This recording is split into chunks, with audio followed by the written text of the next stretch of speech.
For real? Oh, no.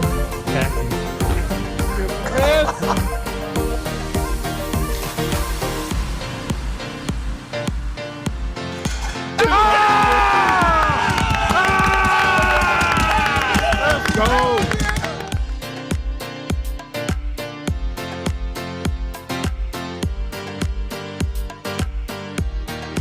Boston.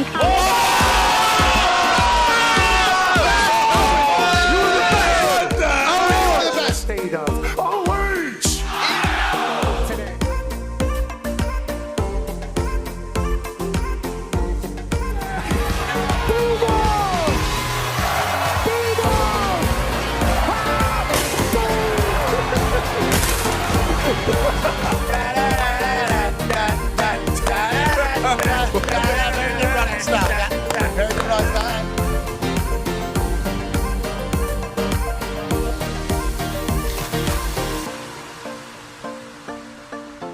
In Berkeley, California. You got it.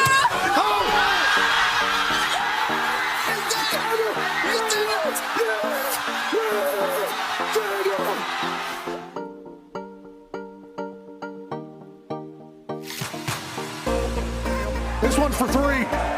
AJ Hawk, $5,000.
USA!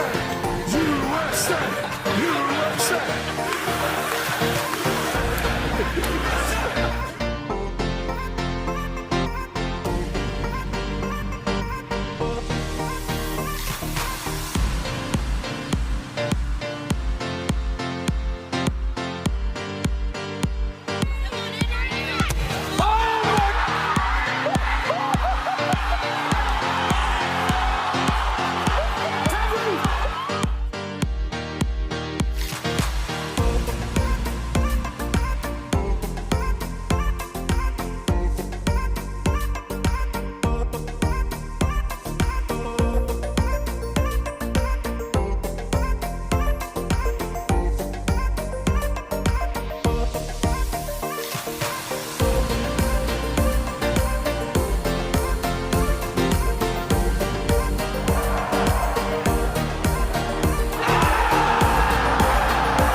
The following program is a collection of stooges talking about happenings in the sports world. It is meant to be comedic informative. The opinions expressed on this show do not necessarily reflect the beliefs of their peers, their boss, or ESPN. There may be some cuss words because that's how humans in the real world talk. If you are young, please seek permission before watching any further. Hey, Why? let's go. This show stinks, and the fact that you listen, we are very, very thankful for. McAfee on the line with a gorgeous assist. The all-time leading tackler for the Green Bay Packers. You pink. Damn it! Your friend tell a friend something nice could change their life.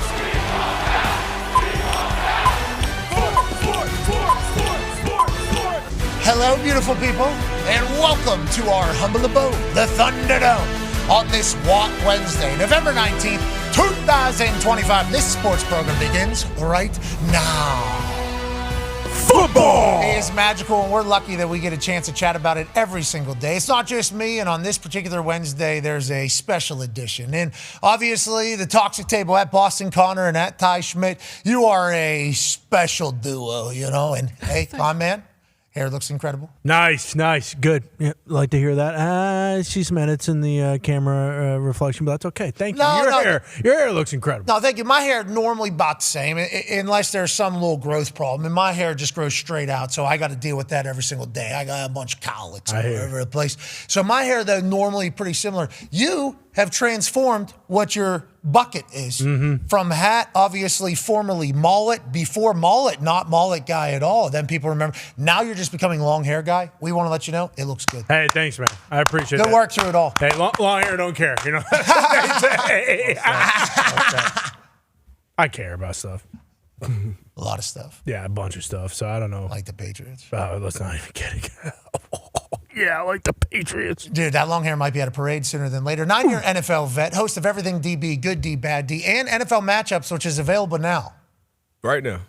On ESPN Plus, Disney Plus, Yep. and if you're an early riser, 3:30, 4 a.m., you can watch that thing on ESPN2, ladies and gentlemen, Darius J. Butler. Absolutely. And right before college game day, 8:30, we get a lot of time slots ESPN. I've been watching Okay. a lot of D-Butch NFL matchups on Saturday mornings before I head out there. Can't wait to be in Oregon, by the way. Hey, it'll be a short Again? trip. Good trip. Oregon's very far. You know, we got a chance to experience it multiple times here now over the last couple of years because of Dan Lanning and the powerhouse program Yep. that they're going to have seemingly forever. You know, Dan Lanning's name used to come up for jobs because of how, you know, he's young and obviously very successful and everything like that. So his name was Yep. one like everywhere. Like, hey, this guy could be there for 20, 30 years. And Dan has come out every time and said, yeah, can be there 20, 30 years. This place right here. Have everything you could potentially want. The only hurdle. It is so far. Man. Yeah. I mean, it is. But once you're there, okay? So you just got to kind of put yourself in a portal. You know, like that's how you got to view it. Like, all right, I'm signing up like the old days. We're forging the river here. This is Oregon Trail. We're going all the way over there. Okay, this is a big one. And you want to be a settler. You know, even in the modern transportation ability, especially as, you know, the Rockies start getting a little rocky. Yeah, you know, always a little bit. So you're going. To see, though. Oh, it's especially when it's pitch black when you're flying at night. It looks like there's just nothing out. It's amazing. You're just kind of looking out into space, but it's down, you know, it's and there. up, it's there, you know. So it's a fascinating little thing. But once you get there, okay, and I'm acting as if it is very strenuous to fly somewhere in 2025. I'm not, but I'm just saying it is a long haul to get there and a long haul to get back. But once you get there, everything about it is awesome. I mean, it's beautiful. The facilities, they're updating newer facilities. So it's like everything they have once you land there is almost like an island of sorts. Like, hey, we are an athletic island.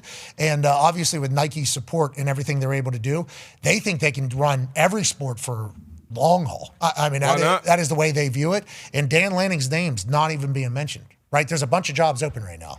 Bunch of jobs. Florida, LSU, Penn State still open. And Dan Lanning's name is not one that's being chatted about because Dan has come out so strong multiple times and been like, I'm not going anywhere. I'm not going anywhere. I love it up here. They got a huge one this weekend with USC coming into town. Need to win. Need to win to keep that thing rolling. Great McAfee motivation this morning, too. Thank you for starting my morning off like that. Maybe you could pre-record like 47 of those on the flights over there. Okay, yeah.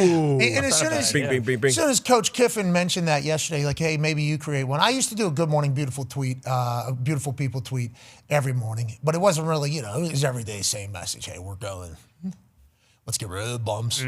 Let's enjoy this shit and let's go for it.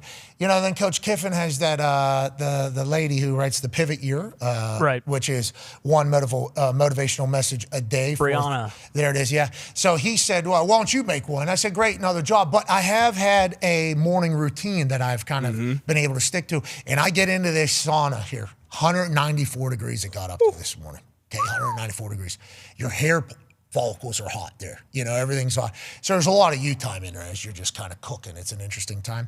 And I said, no, I can put some life thoughts together. Had to do it a couple times because phone obviously overheated. Yeah. Had to put it down by the door. And shout out to rich guy who built house that I moved into.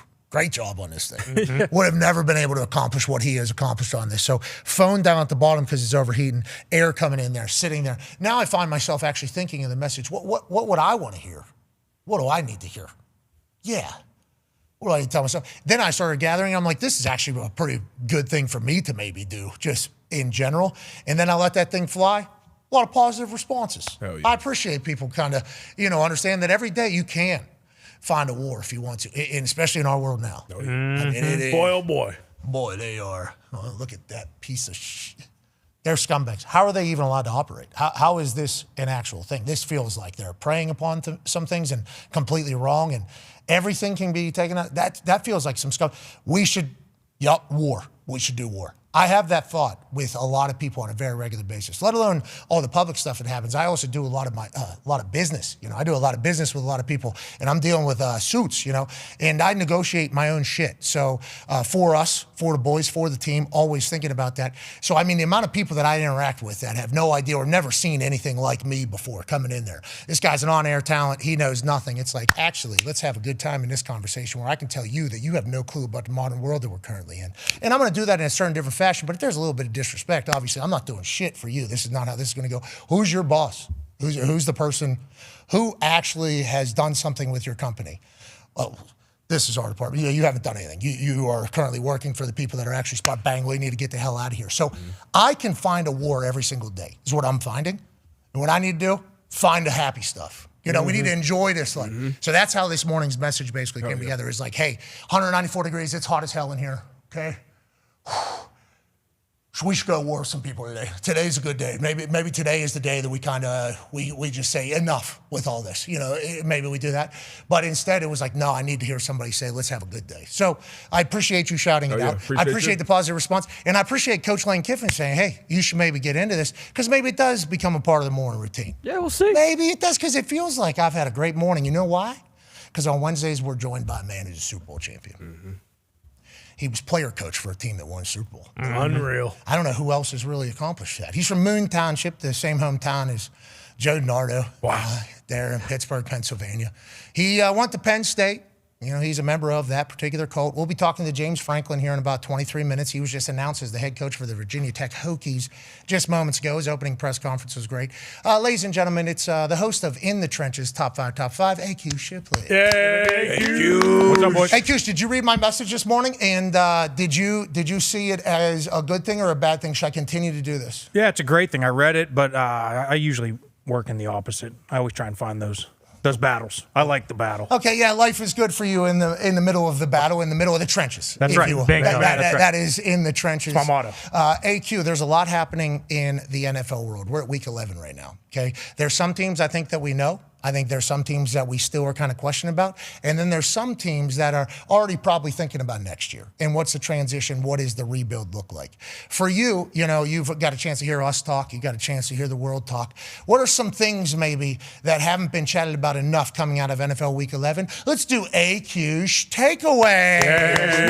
What's the first one? Conductor Purdy, full steam ahead. That looks like a train, and he's obviously up there in the front, not paying attention to the road. He's got the ball in his hand because that's what he does on the field there. Yeah, if this was Boston, it wouldn't be the green line, it wouldn't be the red line, it'd probably be the white line, and they wouldn't be heading towards South Station or North Station. They're probably headed towards Super Bowl Station, if I had to guess. That is a fantastic graphic. Okay, so hold on. I didn't grow up in like a train area. Yeah, sure. So what are the different types of lines? Either.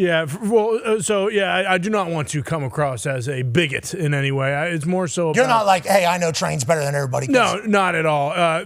Typically trains, and I guess in Boston the one kind of outlier would be the commuter rail. It doesn't have a color to the train line, but trains are typically, colored lines. There's the red line, there's the orange line, there's the green line. And when I saw the graphic, I'm not going to call it the red line. We already have one of those. But then you take a look around and say, that's an exciting white line. That's an exciting white line. Yeah, wow. I love it. The Niners, what a special team. Yeah. Brock Purdy's all the way back. I think that is what you wanted to talk about. Conductor Purdy being back for this offense and them looking differently as you were on the call for the Arizona Cardinals. Absolutely. I got to see it up close and personal. I sent you a text after the first quarter. He came out slinging it. This is what I love, and this is what I love about Kyle Shanahan. You see McAfee go in motion right there, and then he sees, okay, cool, I'm going to do a little bit something. Oh, nope, I know exactly what I got. I got George Kittle matched up on a linebacker one-on-one. He's able to shift. He's able to motion. He's able to drop back and just drop a dime for the first touchdown of the game right in the hands of George Kittle. Keep it moving. He was awesome in this game. Let's look at the next play right here. This is so good. Again, same thing. All eyes on Christian McCaffrey, right? Let's send him one way. Oh, yeah. Look over there. Let's throw it to the fullback in the flat, wide open, up the seams. Kyle Juszczyk doing what he does. And then we get down on the goal line. Let's take note of George Kittle. Watch George Kittle's route on Jalen Thompson, one of the best safeties. See you later. Damn. Drop it in a bucket, 2 touchdowns. That connection, I think, moved into second place all time between Purdy and Kittle, all time connections, San Francisco 49er. Okay, so the QBR difference between Mac Jones and Brock Purdy in the same offense is like a 10% leap or something like that. Brock Purdy came back, what was that, like 4 weeks ago from his injury, and he clearly was not all the way healthy, was not able to move. This past weekend against the Arizona Cardinals, watching Brock early. I mean, that thing was rolling early, and right there you said he just made a check to score a touchdown. It's like Brock seemingly fully healthy, Brock having a chance even to watch Mac kind of do his thing, maybe, kind of take it in from a different perspective at this stage of his career, and also understanding that he got paid and broken off, so it's just ball. It's like watching Brock respond, and we weren't the only ones ever talking about it. But, the reason why Brock Purdy is the starting quarterback there is Mr. Irrelevant. I know it's, talked about overboard, is because Kyle Shanahan doesn't care. If the person's good, he's going to play that person. Mm-hmm. He has been empowered to do as such. John Lynch has been empowered to do as such. That's how they run that team over there. They don't care, literally do not care where you were drafted. If you're the right person for the job, you are going to play. So when Mac Jones starts having success and then Brock doesn't play good and then Mac Jones has success again, it's like, hey, this is one of the only places. And Brock Purdy is literally the depiction of it where the coach will make a change. Then Brock comes back in and it's just like, what do we even, excuse me.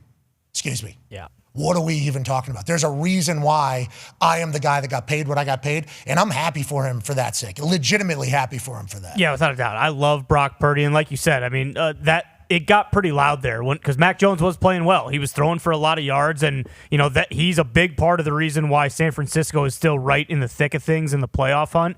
But it does just feel like watching that game, Brock Purdy's command of the offense. It's just he is just so comfortable, and it seems like Shanahan, I don't want to say, he was kind of hamstrung by Mac Jones being in there, but it feels like he can really go through his entire playbook and be very comfortable calling everything because he knows Brock's going to get the guys in the right spot. And then, again, not much rust out there. All of his throws, although it might not look like he's really zipping it in there, his throwing motion's weird. He's not, he doesn't maybe have the arm talent that a lot of other guys have, but it just seems like when he's on, he's always putting the ball exactly where it needs to go. Yeah, and that's the arm talent. I mean, him putting the ball exactly in the spot that it needs to be. It doesn't matter how fast it's getting there, when when is the only thing that matters as opposed to how whenever it comes to that. But he's special. And I think he makes all the right decisions too, D-Butt, which is another huge part of the Brock Purdy train we've been watching since he debuted and really took the place over. Absolutely. In the first couple of throws, I feel like AQ could have been a couple other guys maybe on the train,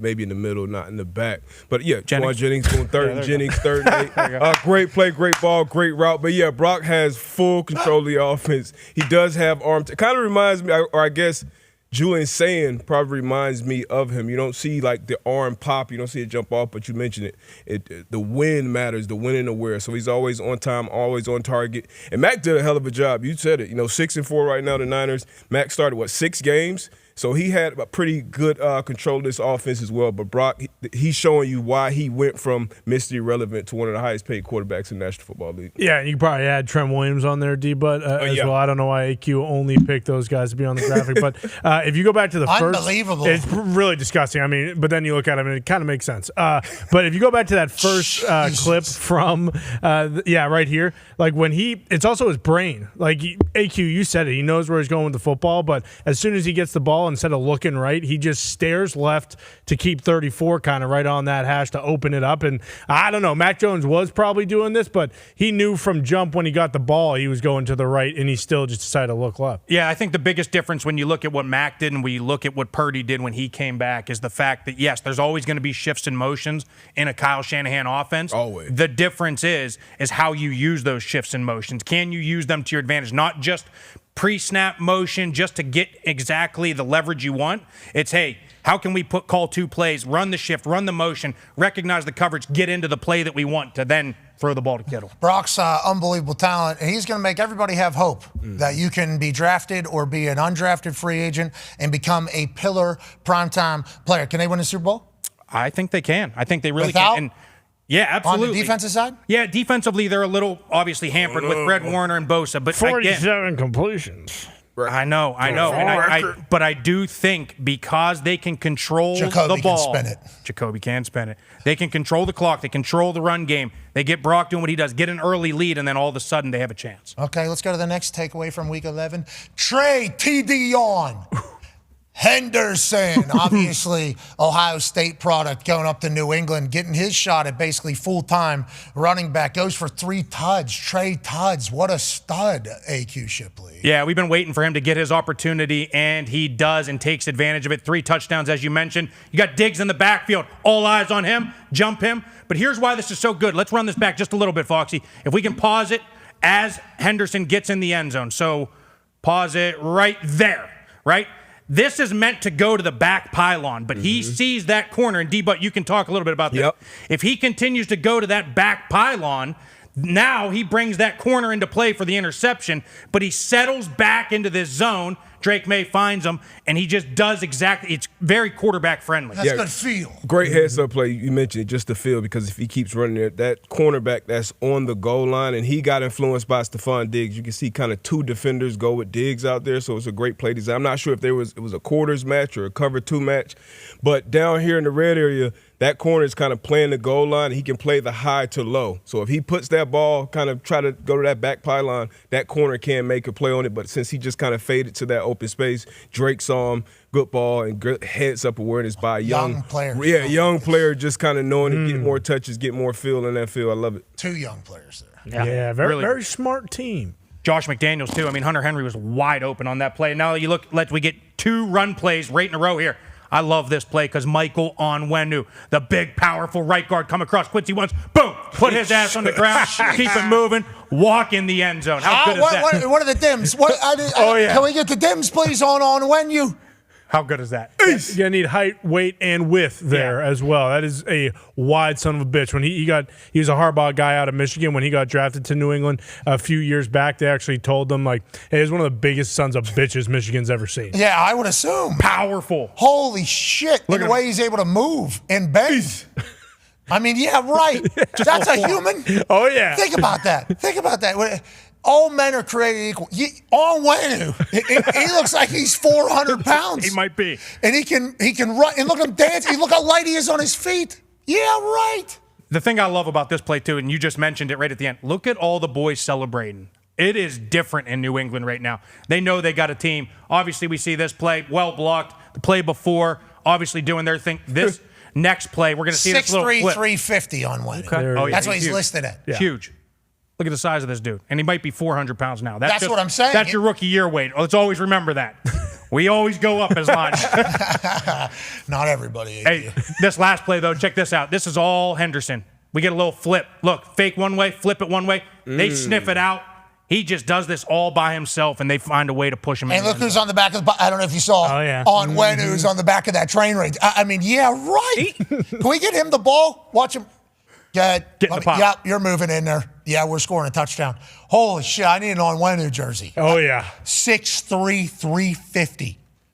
Listed. Yeah, exactly. I'm assuming he isn't just, heavier, to your point, IQ. He looks 6'5" to me out there. Yeah, I don't know. Yeah, I don't know why we're even saying 6'3", but it's just the buy-in. Like, even 58, if you see him, Jared Wilson, you talk about celebrating, he rolls on top of the pile and goes bananas on the backside of the touchdown. Like, the buy-in's incredible. The sights and sounds from, every single game are great. And the coaching. I mean, the coaching is just showing up. You really just can't talk enough about the coaching staff and what they've done to this team.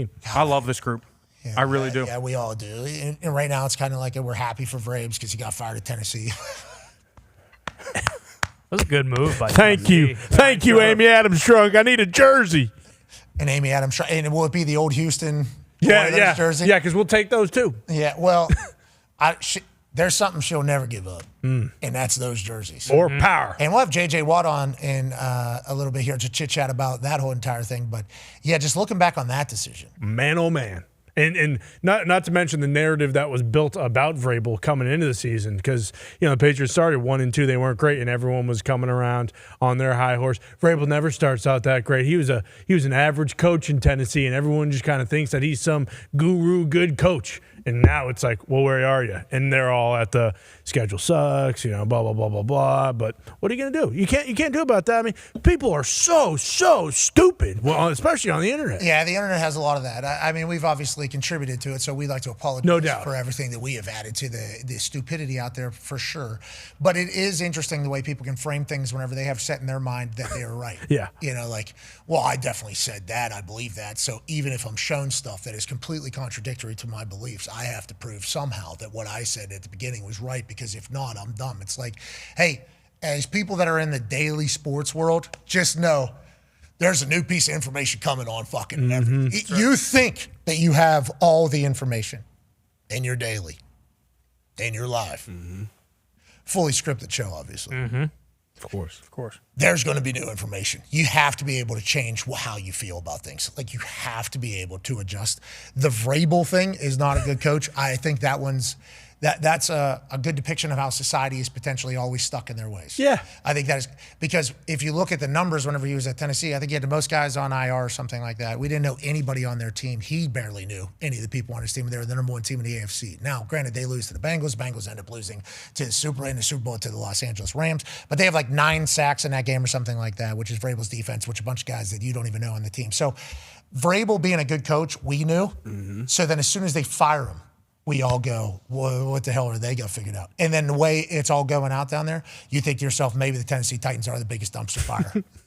Yeah, easy. Maybe they are the biggest dumpster fire in ball. And that's a crazy thing to think about, especially because Nashville is such an awesome city. Like, the NFL loves Nashville. Obviously, the draft there, the football, it's like it's a special city. It's an awesome place. And Lady's not even showing up whenever they're firing the coach and GM. She's not even at the owner's not even represented. I'm here to represent the owner. It's like, don't you think we should hear from the owner? Yeah, I'm here. Yes, you're 100% right, but I am here to speak for the owner. It's like, what a shite organization. Good luck, Titans. Yeah, you got this. They'll figure it out. And on that note, congrats to the Patriots. Hell yeah. And also Cleveland, Braves is in the building for a year. Yeah. There's another team, too, out there that was in the building. Cleveland's got to figure it out. Big announcement this morning. Oh, yeah. They're good. They're in good hands. Shedeur Sanders will be starting for the Cleveland Browns this weekend. Good luck, Shedeur. There you go, Shedeur. Now, this will be a full week with the offense being kind of shifted around what Shedeur does well, what Shedeur likes, what Shedeur doesn't like. He will be getting the reps with all the starters, including, offensive line, but more importantly, wide receivers, everybody, the timing of things. Him and Stefanski will be able to watch film together. This is big news, especially from the people that just found out like a couple days ago that backup quarterbacks don't really get the bell of the ball treatment in NFL buildings. They're certainly there. They certainly have a job. You certainly are part of the team. But this is starting quarterback's team. And it's not just the backup quarterback that has to act that way, but it's everybody in the building is acting as if it's the starting quarterback's team. So now that is Shedeur. So good luck to him. Excited to see what Stefanski does with Shedeur and what their offense does. And who are they playing? They play the Raiders, so it should be that tough, physical, elite offensive line against Myles Garrett. That should be that should be a fun one to watch on Sunday. Well, and then on the flip side, Max Crosby with Shedeur Sanders. Yeah, exactly. And I think maybe they're friends. It could be. That's what's tough though. Is Max Crosby could have 15 sacks and force 8 fumbles, and the Raiders still might get beat by 50. Which goes back to our. Yeah, we're not doing it. Get him out of there. Get him out of there. Get him out of there. Congrats, Shedeur, though. This is a big day. Yeah, let's go. How do you think they do? Oh, you play the Raiders. We always look at the schedule and say, hey, when would you want a quarterback to get into? Hey, it's the NFL. This is the plan. It's the NFL, so it's always tough teams. But, yeah, if you could dream it up, this is the game you would want to enter and get an opportunity. So this would be cool. You're going against the team. They know, he knows, the family knows Tom Brady. He has a relationship with there. Obviously, the Raiders had an opportunity to draft him. But for him, it's going to start, for me, up front. How well can he set protections? How well can he be protected? And then that's when you can see the true talent of a quarterback. We see it happen all the time when people go to certain places. It's like, okay, this guy stinks. But Daniel Jones, for example, he was under duress for his entire career in New York, and then he gets here and has a full competent offense surrounded by some talent, and he looks like a complete different quarterback. So it'll be start number one. in the middle of the season, which is always tough. But I'm excited to see how he figures it out up front, first and foremost. Are they talented? I mean, for a fifth-round pick, you're always going to get your start probably in the middle of the season. Just for so, yeah. In the backup quarterback thing, I don't know how any of them ever have success. Like being 100% serious. Mm-hmm. Like think about the situation that Shedeur got dropped into, and everybody that didn't really know how like a week to week works in a team was like, this. He has no idea what he's doing. It's like, yeah, that's backup quarterbacks getting dropped into games. Insanity in my eyes. You got to be very good. That's why normally these backup quarterbacks stick around for a long time. Yeah. Because it's like a position. You're doing homework. You're able to execute every offense against your defense that you need to give looks for. And also, if you've been standing around for 3.5 hours in the freezing cold, watching something else, you have to be able to put your bat. You have to go out there right now. And most important position right now. And you're going to get blindsided, and you have no feel for how this game has gone. So backup quarterback sucks, I would say. There's a lot of people that want that job. Yep. But I think that is a very difficult job to succeed in. As a coach, having a rookie backup quarterback, that's the worst position you would be. We see it with San Fran, Mac Jones. He was ready. Even Mariota, like he's going to give you an opportunity. Jameis Winston, Jacoby. You have Jacoby Brissett, like you have Mason these Rudolph. veteran quarterbacks. Mason Rudolph, like legit, you have these veteran quarterbacks who have either been a starter at one point. When we had Matt Hasselbeck, if Luck was out for 3 or 4 games, like we're running out of the tunnel, we still felt like we had a chance to win every game. But when you're putting a rookie quarterback in who hasn't had live reps, even if you're getting practice against the starters, you're not getting live reps, you're not getting real pressure, you're not dealing with everything as far as the play call and all the different moving parts. So everybody's kind of figuring it out at the same time. So it's going to be a huge challenge to your point. It'll be crazy. But so if he is successful, that'll be more surprising than the opposite. Exactly. Yeah, that's what I'm saying. Like people are going to kill Shedeur. Like if it goes bad, which it could go bad, could go great. I mean, there's a chance because you look at these balls. I mean, the arm talent is very real. So, what Shedeur takes a lot of hits, gets right back up. There's a lot of great in Shedeur's game. Now, being able to understand the comprehensive defense and the blocking and where your guys are going to probably lean to as opposed to actually being and all that type of shit, it's like we have no idea if Shedeur's able to do that. That's the biggest difference, right? In baseball, it's like, can you hit the curveball? That separates you from being major versus in football, at quarterback, it's like, can you figure out what they're doing on the other side, and how quickly can you do that, and what does that information do for you? Like everybody obviously talks about, well, if you're a great athlete, you can be a quarterback or whatever. It's like maybe in college. In the NFL, you have to know what the hell's going on, and your football IQ is going to be on display. This is the highest level for a reason. So it's like, what is Shedeur's football IQ, I guess, is going to be found out here. And I'm not saying that we know week 1, but like that's the difference. His arm talent's there. His toughness is there. We assume he's not scared of the big moment because his life is literally just a big moment all the time. He's being watched by everybody since he was in 8th grade or whatever. So I don't know. I'm excited to see how it goes, but there's a chance like he dices. Like there's a chance he dices some things up, especially with Stefanski, who's not a bad play caller. And then there's a chance it goes really bad. Yeah. Like there's a chance it goes really, really bad. And I think you never know with a rookie quarterback, but boy, Monday is going to be loud one way or the other with Shedeur. And for the Cleveland Browns, we say thank you for adding that into our sports media. Without a doubt. Without a doubt. Yeah, no, I mean, and boy, it's crazy to think that this game now will maybe be like one of the most watched games of the weekend. Clipped for sure. Yeah, exactly. Whereas going in, it's like, hey, this is arguably maybe the worst game of the NFL season. Ever. So like having that is, at least maybe Roger Goodell made the call. Yeah, the NFL, they can do whatever they want. Goodell might be there. He might be in the owner's suite. I don't know where it's being played. Maybe he might be sitting in Jimmy Haslam's suite. Watching this game firsthand. We'll see. Let's go to your last takeaway here before we have an incredible guest about to join us. Josh is jack of all trades, master of all. See, the quote is jack of all trades, master of none. They wrote that about me coming out of college. Yeah, because I was able to do it all, but boy, I wasn't great at any of them, is what old buddy said, I believe, in the magazine. It's a quote about normally saying, like, it's an SUV, it can do a lot of things, but not really great at one. For now, what you're saying is Josh is good at a lot. He's great at all of them. And that has become very evident seemingly with the way he's played. From year 1 to now, it's like he's grown every aspect of his game, and it's seemingly on display every week. He's probably the most improved football player the National Football League's ever seen, right? When he came in, he couldn't throw the ball. He was a 50% completion percentage guy. Wasn't very accurate. Now he does everything. He's accurate. He runs. He's gotten a little bit better at running and protecting himself. And then these are the plays that really makes him. These off-schedule plays. When it's not there, run around, convert the route deep. Watch this throw.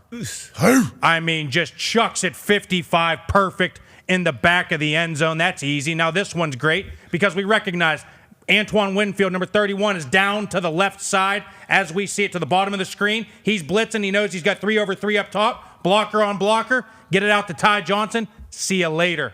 Bye. Look at Vita Vea run, by the way. You're saying high football IQ play right there to Josh Allen. He knows exactly where his pressure is, where people aren't going to be, and I'm happy that he's healthy there. Looked like the hamstring there for a second, and then he really started bopping that thing up there, didn't he? Oh, yeah. Yeah, and were you allowed to bop on the ground? I know you're not allowed to bop in the air. I have not heard as to whether or not he's been fined. I think you can maybe bop on the ground. Do not be sniffing No, definitely anything. not. Definitely not. No sniffing of anything. Because these refs, they know what used to be on those fingers. Yeah. So whenever you're doing the sniffy sniff, they're saying, hey, cocaine. That's what they're saying.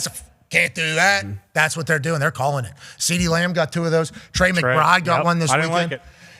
The refs were real interesting in that game out there. Refs are getting Do you know what the penalty difference was in that game? What was it? 17-1. Arizona Cardinals has 17 penalties. The 49ers had 1. Undisciplined football team. Yeah, but Brock Purdy's leading a very good program out there. He's on Exciting White Line. We That's absurd. I have not heard that. Yeah, me neither. We need to keep those stats in mind as these refs continue to become a part of the conversation. We appreciate your takeaways. Thank you.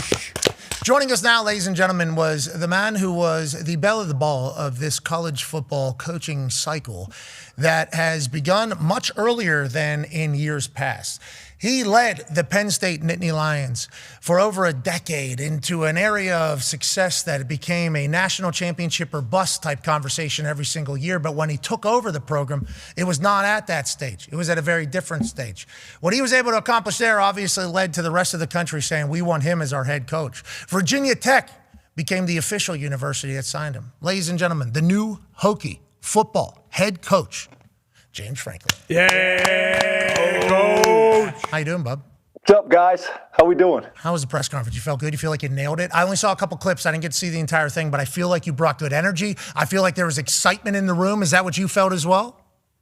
I think so. I'm going to wait to hear what you have to say because you determine that. But yeah, I thought it was good. Had some fun with it. There was a lot of excitement, enthusiasm. As you guys know, you got the Corps Cadets here, which is a huge part of the university and program. They were in there going crazy. So it's been great. It's been great. Okay, so let's talk about what happened. Obviously, you get let go from Penn State early in the year after a couple game slide that I don't think you or anybody could have ever expected at Penn State. All of a sudden, your name is on the market. You come on to College Game Day, and we basically have a conversation with you, and thank you for doing that still to this day. That was one of the coolest things that has happened on game day, especially with how loud it all was around it. And basically you implied, hey, I am a football coach. That is what I am. All we are going to do now is take what we learned in trying to win a national championship and go win a national championship somewhere else. Through this entire process, have you reflected more on that particular thing? And what exactly do you think you take from so many years of experience at one place in the spotlight and bring to Virginia Tech, who's hoping to get back there?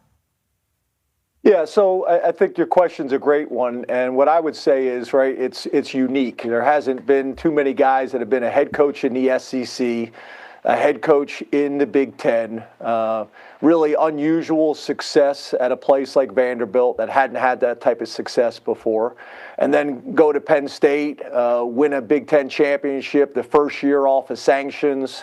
The last 3 years, we had more success than anybody in the country, but 4 programs and a few plays away for playing for the national championship. So we're very proud of what we were able to achieve there, and I am forever grateful for that time and experience. So being able to use all those lessons and experiences and now bring it to the ACC. The ACC was my first break at the University of Maryland working for Ralph Friedgen, so I have experience there. I've been a coach in the NFL with the Green Bay Packers, so just going to take all these experiences that I've been able to have and pour them into my time here at Virginia Tech. So excited about the opportunity. Obviously, we got a ton of work to do. College football's changed. You have the ability to flip your roster a lot faster than when I took over those other two programs. And we're excited about the opportunity. Okay, so let's talk about that. What does it look like for the next few weeks as season goes on? You're obviously monitoring locker room, playing, practice, kind of seeing who are your guys, who are not. You're like, what does it look like for the next couple of weeks as you kind of get introduced to the football team while they're still playing? But, that's kind of an interesting dynamic. Rich Rod did it last year at West Virginia.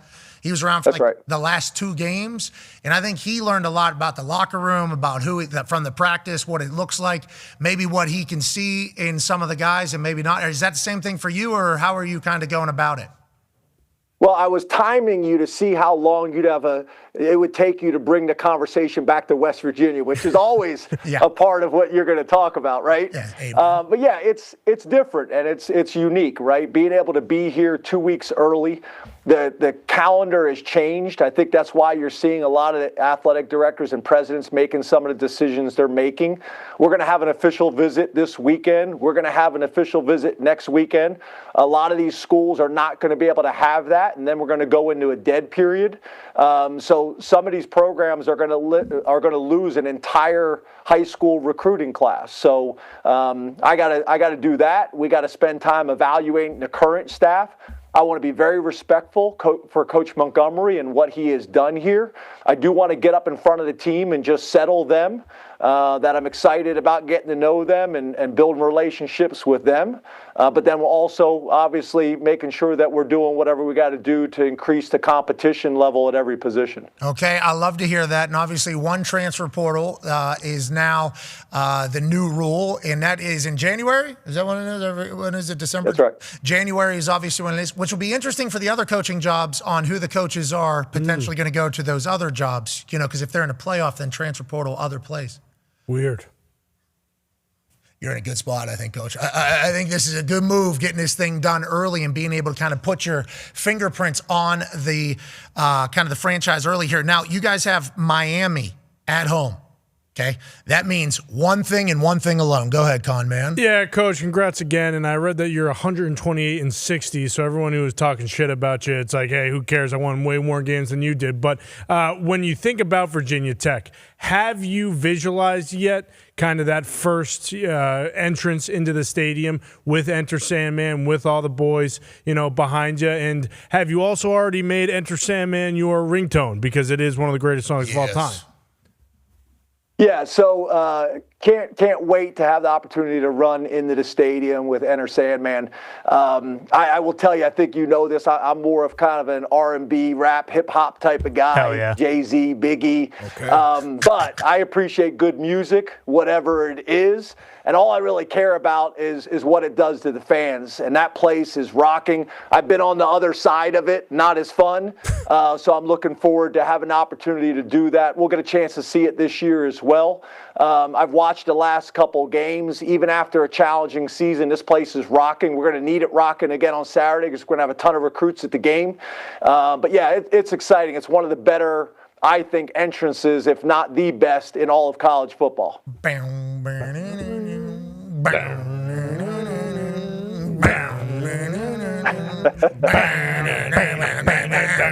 Now, Metallica might send us a C&D just for doing what we just did right there. They run a tight ship on their business, yes, they do. Which actually makes me respect them even more now that I'm growing older in this particular business. We need to get you to a Metallica concert. I think it would be a spiritual experience for you as they go through it all, as you get ready. Now, Penn State alum, obviously, Penn State legend, AQ Shipley has a question for you. Coach, good to see you. AQ, how you doing, buddy? Good to see you. I hate those colors on you, but before I get to my question, I think I need to say this, right? Obviously, as a former Penn Stater, former Penn State player, I think everybody appreciates everything you did, and I think when this whole thing is done and we move past everything, I think everybody down the road is going to look back and say what you did when you took it over and what you did in that time. Everybody will be forever grateful for that. I think that needs to be said. But having said that, I appreciate it, AQ. Having said that, is there any thought to picking a staff now? Are you evaluating the current staff? Do you have some guys in mind that are kind of locks already? Or are you kind of waiting to evaluate your own team and your own staff before you get to that? Yeah, so as you know, I got guys that have been with me. When I left Vanderbilt, went to Penn State, I brought 16 people with me. I think a lot of times these coaches, they get these jobs and they act like it's all about them, right? I didn't do this by myself. I've had great people around me, and that's what it's all about.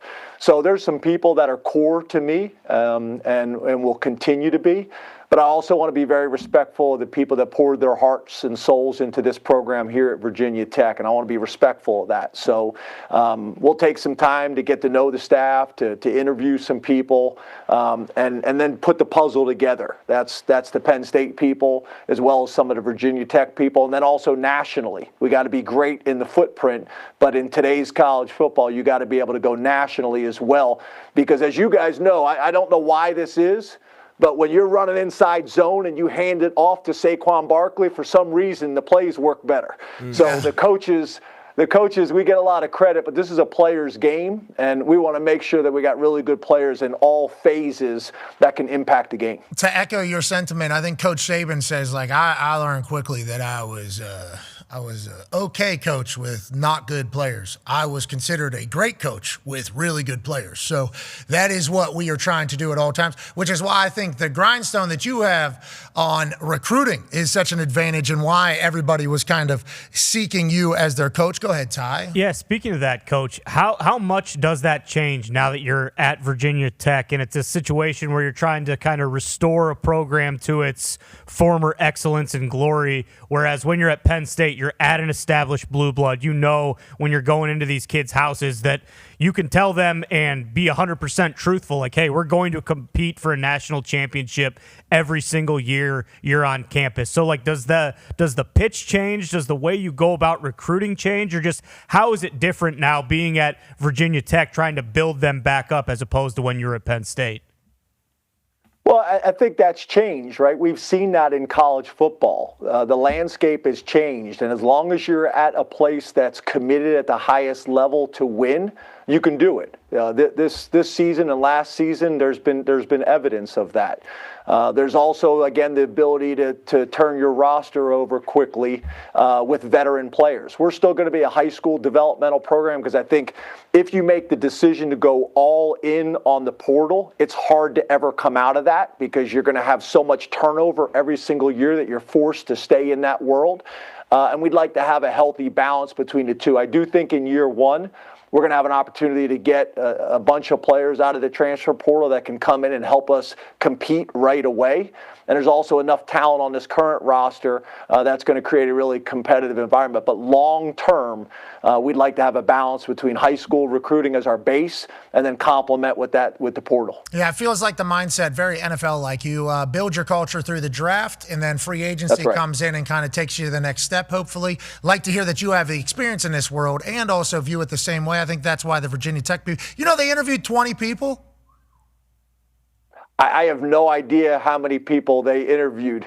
20. BA told us. He signed an NDA, so he wasn't allowed to tell us anything basically throughout. Then we got him to loosen his lips a little bit. He said they talked. So that NDA's over now. That the contract's been signed. That's on you guys to figure out with BA, not with us. But he mentioned like they talked to over 20 different people or whatever, and from the beginning you were the guy. And I think it's because, and I assume that's other jobs as well. They were thinking the exact same thing. Just understanding the current world, I think, is a massive advantage. Having a brand new coach, like a coordinator or, maybe an up-and-coming, promising type coach, take it over right now. You have no idea how it's going to go. For you had such a great resume. It's like, I think you're in such a good position. They always say, like, the second time you get to do something. Now, this is like your third time getting to do something, but, like, every time you only get better and better.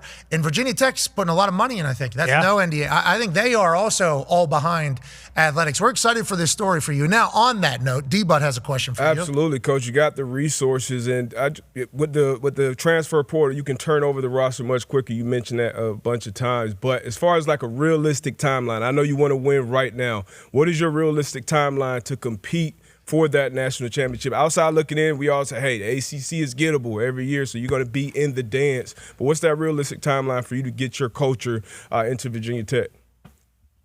Yeah, well, obviously, there's a lot to be determined there, right? I just got on campus about 2 hours ago. I need to evaluate the current roster. I need to see how recruiting is going to go. I need to see what's going to be available in the transfer portal, what coaches. There's so many different moving parts. But the reality is we're going to be aggressive. We're going to be very aggressive from day one. We're not going to put any ceilings on who and what we can be and wake up every single morning and give Virginia Tech everything we got. But I think to your point, the investment level is what it's all about. College football has changed. And the reality is this place made some decisions before I was even part of the conversation, which was helpful, that it wasn't just me coming in saying, here are all the things we need to do. They had already done their benchmarking in the ACC as well as nationally. And I think that allowed the conversation to go faster and smoother. Good for you, Coach. Enjoy it all. We can't wait to watch what it becomes over there. And don't be scared to schedule West Virginia whenever it comes across your desk. So that's twice you've been able to bring up West Virginia. It's unbelievable. Like, do they pay you? In every interview, you're going to find a way. No, it's actually the other way around. College football has changed. Yeah, college football has changed. There's a new landscape. Not a lot of money. Yeah, I get it. Yeah, you got to do what you got to do for the good of the squad, for the good of it. But I do think, those old Big East, I guess, rivalries in West Virginia and Virginia Tech. In the state of West Virginia, on the southern side there, Charleston, that whole area, Virginia Tech still considered massive rivalry with West Virginia. I think a lot of people in West Virginia feel that way, and I think Virginia Tech people still feel that way as well. So if we can make that dance take place, we should definitely be doing that. I still love the Pittsburgh accent. My dad's from the Hill District, so I love hearing the program. I love hearing all the little, Yinzer. I love all that stuff. Hey, why don't you drop it in there up there in the hills of Virginia Tech? We went to a saloon up there. Where were we at, Foxy? We went to a saloon up there. It was a great time. It was awesome. Copperhead Road came on, another song you love. I know you love that song. Copperhead Road came on, and people were sprinting down the street into the saloon to get onto the dance floor so they can line dance. It was one of the most electric environments I've been a part of. And then, did you get out? Did you get out there with the belt buckle that you loved? Were you out there? Yeah, it's the electric slide with an extra kick, I learned. So that is. Yeah, so it was Roanoke we were in, which I don't know how close that is to Blacksburg over there, but it's a wonderful area. Yeah. They love ball there, man. They love ball over there. So hopefully. So the electric slide with a little extra kick step. Yeah, boom, and then we're going bang to bang to bang to bang to boom, and then we're taking that thing back, bang to bang to bang to bang to boom, and then you go here, bang. You're kicking twice, and then you turn that thing, and then you turn that son of a bitch. Okay. Oh. Yeah. So as I was watching them from the side, I was trying to, because this felt like the moment to be a part of. This one, there was people. There was a 75-year-old man over here that was just housing diesels, okay, just at the bar. Legend. Copperhead Road came on. I watched him. Fuck. Oh, shit. Gotta do it. Yeah, I gotta do it here. Yeah, here's me hitting this thing in the middle. Yeah, bang. Are you slid out there with him? Bang, bang, bang. Where are you at? I don't know if that's Copperhead Road, because I think Foxy was actually doing Copperhead. That's me right there, but yeah, bang. Oh, that's you? Yeah, and obviously I don't know. You have some rhythm. I didn't realize you had that much rhythm. I'm from Pittsburgh, Coach. You fucking heard. You just said it. Dude, what do you think this is? What do you think this is, James? And we need to get you a goddamn Metallica concert ASAP, all right? Are you going to get a new burger out there, too? Yeah, you need a different burger. We can't be doing turkey burger there. You did that last time. I know. I was trying to do with a healthy deal. The players gave me a hard time about that. So this is what we learned, remember? Yeah. We learned from the last place. That's right. It's all a process. You learn, you adjust. The next one will have a pound of bacon on it. There we go. Heart attack burger. Pokey ham. All right, have a good one. That's one of my lessons that I learned. Don't have the healthy burger at the local restaurant. See, that might have been the old. Just trying to get better. That might have been the thing. Hell yeah. Too bad we thought of it now. I mean, would have been. That's right. Perfect time. But hey, perfect timing for Virginia Tech. Yeah, you're right. That's right. You're the man. Congratulations. You deserve all this. We can't wait to watch it. Ladies and gentlemen, Coach James Franklin. Yeah, Coach. He's hilarious. Yeah. Like Great mock. he knows exactly who we are too. You know, like he knows exactly. Like he understands because his dad's from the Hill District about how people from Pittsburgh view Penn State people if they did not go to Penn State. So like he has never taken any disrespect from anything that has been a shit talking situation. And then obviously getting a chance to know him, he put us right outside of his office. Yeah. I mean, he let us right outside of his office. Sweet. That was a much different time. You know, when this show was broadcasted right outside of his office. Yeah, they were going to win the national championship. It was like 10 years ago. Oh my God, 70 employees working on the social media department alone and the recruiting, just kind of get it going. They have a full operation. And then a couple things start happening. Overtime, lost to Oregon. Yeah. That was it. Drew Aller breaks his leg. That was it. It was the overtime loss. Just sent him off at deep end. UCLA can't have it. Yeah. Yeah, say Northwestern, you could say. Northwestern at home. That was No. That was the end. UCLA, no, it wasn't. It was getting Neuheiseled. Northwestern at home. Yeah, but that was after UCLA. That's what I'm saying. You guys said that was the end. That was the end. That was the beginning of the end. Yeah, no, there was another one that came immediately afterwards. And I'm not saying that's James Franklin's fault, but I'm just saying like that overtime win or loss to Oregon, is that James Franklin's fault? I don't think so. That's a tough game. But also could have won that game multiple different times. Didn't execute, don't win that game. UCLA going over there and getting Neuheiseled. Maybe that you put that one on it. Northwestern at home, it's like, is anybody showing up? Like, what are we? What Can't the happen. What the hell is going on out here? So it just kind of unraveled quickly. And then going into the season, it was like, hey, better win a national championship. And then everybody has his record against top teams. Well, who are the top teams that are counting for that record? Oh, the national champs normally. Yeah. Like that is normally the national champ. So it's like, well, this guy can't win the big game. It's like, nobody's beating the teams that he is in there. And he talked about having the fourth most wins or fifth most wins in the country or whatever it is. It was like Penn State was sick of hearing it. Like that is just, it gets to that point. So like a perfect refresh for him at Virginia Tech, and you guys trying to, I don't know who you guys are going to hire. I'll be excited to see who that is that has to kind of go from this point. But it did feel like a refresh was inevitable. It did feel like that. Absolutely. I think I know who they should hire. I mean, I was pretty loud about it last week. And once I did a little bit more digging, he's got 5 Super Bowl wins and a national champion, offensive coordinator at Alabama. Is that a good resume? Who are you talking about? Brian Daboll.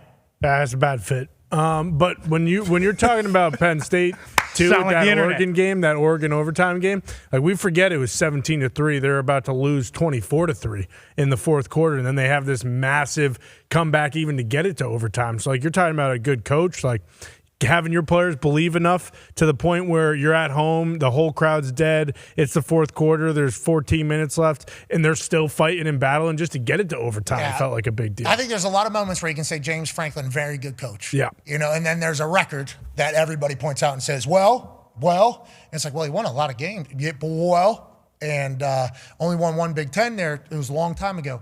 In football places, we all understand this. Yes. I mean, it's happening in Pittsburgh. It's been happening in Pittsburgh. In football places, it's like, yeah. Good job. That's good. About 500. I mean, we can't talk shit to anybody. Okay, we like Penn State people will run into an Ohio State person, and it's an immediate, hey, yeah, good to see you guys. And then the Ohio State person says, oh, you guys getting better. Thanks. It's like that is how football people feel from Penn State. So I think a refresh was inevitable this year if they didn't go on and win a national championship, which is crazy expectations, right? Because only one team will win that. So like him going to a new place that is like desperate for that type of shit, and him being able to build it and learn from it, good for Coach Franklin. I think it's good for them. And then whatever Penn State ends up doing, it's like if they end up getting there, it's good for them as well. Yeah, those are the expectations you want as a coach, especially when you're recruiting. And the one thing I would say close to equally as important as winning a national championship is how much talent do you send to the NFL? Because when you're sitting in these recruits' living room and you can run down that book or show, hey, we got this many guys that's been drafted first, second, whatever round. They may have been this many stars. They came here, they developed, and I said, like, this is my track record. That's just as important as, winning national championships and winning these things. You see guys, now they go to school, and you got to re-recruit them every year anyway. So if I know I'm going to play for a coach, or if I'm a parent and I know my kid really wants, hey, let me go to a coach who's done it time and time and time and time again. You heard him mention Saquon there. Yeah. Hey, don't know if you remember. Yeah. Yep, that guy. Yep. It was all his guys, though. Yeah. Like, I mean, Michael. I mean, whenever he was at Penn State, like his track record from the time he got there, they were always combine freaks. They always ran 4.3s, had 40-inch verticals, went on to the next level. Guys may have had just a average college career, and then you go on and all of a sudden, Pro Bowl. God, right? It's just the list goes on and on. Names, Micah Parsons' numbers in the NFL are 10x what it was at Penn State. And he's Virginia Tech's head coach right now. Virginia Tech. It's a big deal. That's the thing. If they win, it's crazy to think Virginia Tech is. If they win 9 or 10 games next year, like they'll burn Blacksburg to the ground. Hey, good for Virginia Tech. I'm happy to see you guys are in ball. I like any school that says we're investing in ball. This is clearly that. Let's talk about college football. Let's head over to Hammer. Dahn. CFP, brand new CFP, put out their predicted playoff at this seat. How do you feel about it, Tone? And what's the conversation coming out? Yeah, so the 1 through 8 was exactly how I thought it would go. Obviously, you have Ohio State, Indiana, A&M, Georgia, 5 Texas Tech, 6 Ole Miss, 7 Oregon. That was exactly right with Oklahoma at 8. I had Alabama at 9. The CFP committee disagreed. They have Notre Dame at 9. So now, I don't know if anybody's seen on the internet, Notre Dame is now public enemy number 1. Everyone is taking shots at Notre Dame. Bama fans, BYU fans, Miami fans, Vandy fans. And the new CFP chair, Hunter Yurachek, did not do them any favors last night. Foxy, I don't know if you have the video when he was asked about Notre Dame and Miami last night. I think when you look, Reese, at Notre Dame and Miami, we really compare the losses of those two teams. Miami has lost to 2 unranked teams. Notre Dame has lost to 2 teams that are ranked in our top 13. And so we really haven't compared those two teams. They haven't been in similar comparative pools to date. But Miami is creeping up into that range where they will be compared to Notre Dame if something happens above them. Let's keep that audio all the way up on Reese in the arena. Yeah, go ahead, move. Biggs. So people are pissed that they're not in the same comparative pools, even though they played each other and Miami won. And he basically also said that good losses are better than good wins when it kind of comes to Alabama, because Alabama's 3 more wins, I think, top 25 teams versus Notre Dame. So people are very, very mad at him and very, very mad at Notre Dame right now. Yeah, and, you know, Mack Rhodes, Baylor athletic director, was the chair of the CFP committee. He steps down amongst amidst a bunch of things happening. Who knows what ends up being that? This guy steps in, and I'll tell you, he's a little bit more robotic than we expected. A little bit. And the answers he's giving, it sounds like he's reading from a script. So we need him to be a little bit more believable, because if you start changing what you're judging upon each week, which is possible with what you did here this time, boy, it's only going to get louder. Yeah. And that's why we're thankful we're not in that seat and that they are. Good job in there. Yeah, good work. Maybe Hunter. We're going to judge you so hard. Big time. You're never going to get it right. But we need you to be a little bit more personable when you're giving these answers, because it sounds like you're being forced to say what you're saying right there, and you don't even believe it. Do a studio show too. Don't do it from Madison Square Garden where it's loud as shit. Well, they got the hoops thing. Well, I get it, but they could have still done a studio show. You could just do this though. I think that's and then you're back up. But why? I don't know. I'm not. We'll see you next hour. We have an opportunity to give away $75,000 to a kid named Daniel Villasenor. Absolutely. You're a sophomore, correct? Yeah. What is your major? Civil engineering. Okay, so what's that mean? What is civil engineering? I don't really know. Have you ever kicked a ball before? I have. When? Were you a soccer player? Soccer player, yeah. Okay, how were you at kicking soccer balls? Pretty good? I was okay. I was good. Have you ever said anything negative about football kickers? Maybe once or twice. Daniel! Damn, Daniel, we don't need that. You make a field goal here from 33 yards uphill. You're the civil engineer. You'd have to tell me, I think it's about a 40-yard kick. If you're able to do that, we will give you $75,000. All right. He's got no laces. Yeah, what do we got going here? Can we get a shot of the shoes? What time? Hey, a shot of the shoes. Daniel showed up in his Vans with no laces. What time did you get here for this? About 11:40 last night. You need a lot of power. Good luck, Daniel. I'm not feeling it. Not feeling it. Oh! Whoa! Wait a second.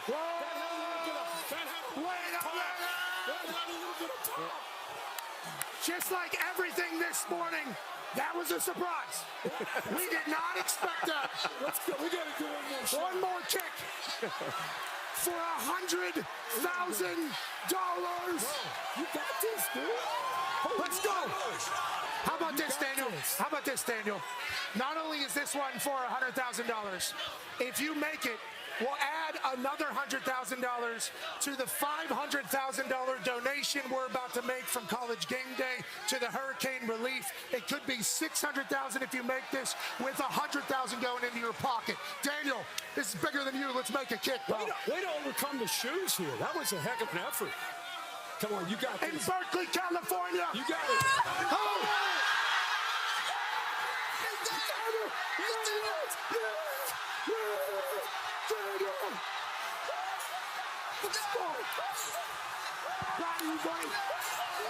Hell yeah!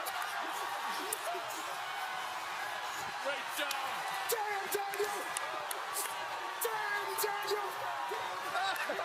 All right. What just happened? Are you kidding me?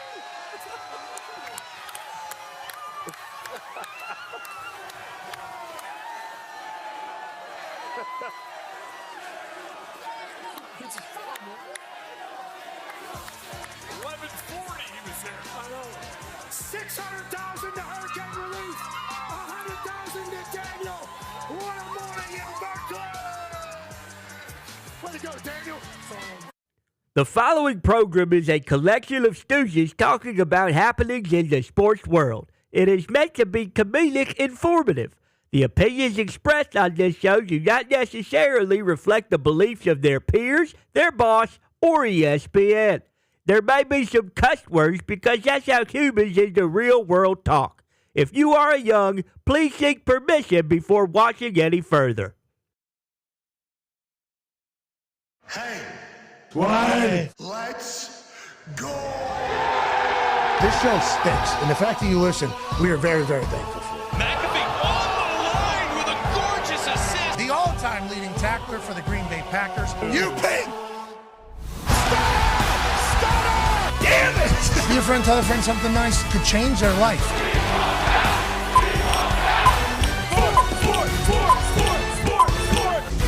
Hello, beautiful people. And welcome back to our humble abode, the Thunderdome, on this Walk Wednesday, November 19th, 2025. Hour 2 of the program begins now. Football! He's the greatest. We're so lucky we get to talk about it every single day. The Toxic Table's here at Boston Connor and at Ty Schmidt. 9-year NFL vet Darius J. Butler is here.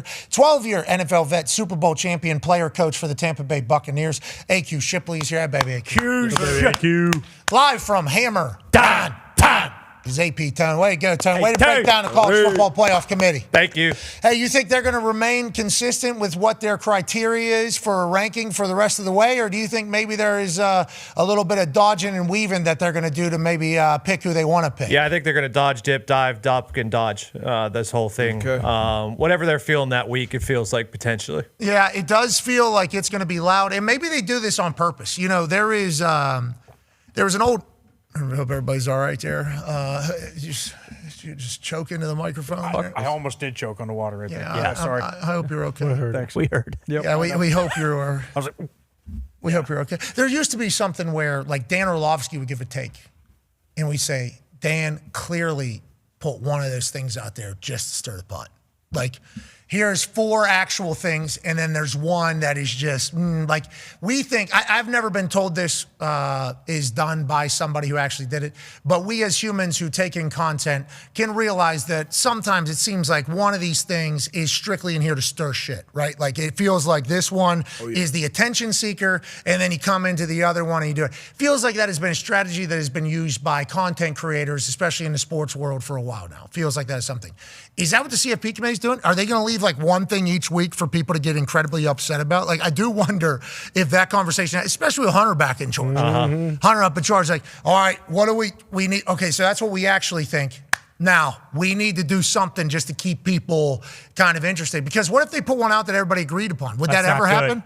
Would that ever happen? Not with college football fan bases, no. I don't think it's possible. But yeah, they need to merge with the BCS old system. It's time. The BCS problem was that they only had to pick 2 teams out of a bunch. Now we got 12. Merge with the BCS system and help these people, because the BCS is a robot and will probably still speak better than what we heard yesterday. And it's one of those things where that's the biggest portion of the CFP committee. Like, we need a transparent communicator on what the hell is going on, because that's why we didn't like BCS. We still don't have that. At least BCS. Well, hold on. This is Hunter's first time. That's true. Foxy, what was your read? You watched a lot of his film to figure out which clips. Yeah, I watched it last night. My only takeaway was I felt like he already knew the questions. Like, they told him, hey, we're going to ask you this, we're going to ask you this, we're going to ask you this. And he had all those answers canned, and there was no rebuttal on his answers. And that's why I felt like he already knew what he was being asked. As a listen, I understand the rebuttal situation, especially in those conversations. We're not saying anything about Reese Davis at all. They're tight on time. What we are saying is the way it's set up, I think Reese is the only one that's allowed to talk. I think that's a part of the entire deal. And it's like,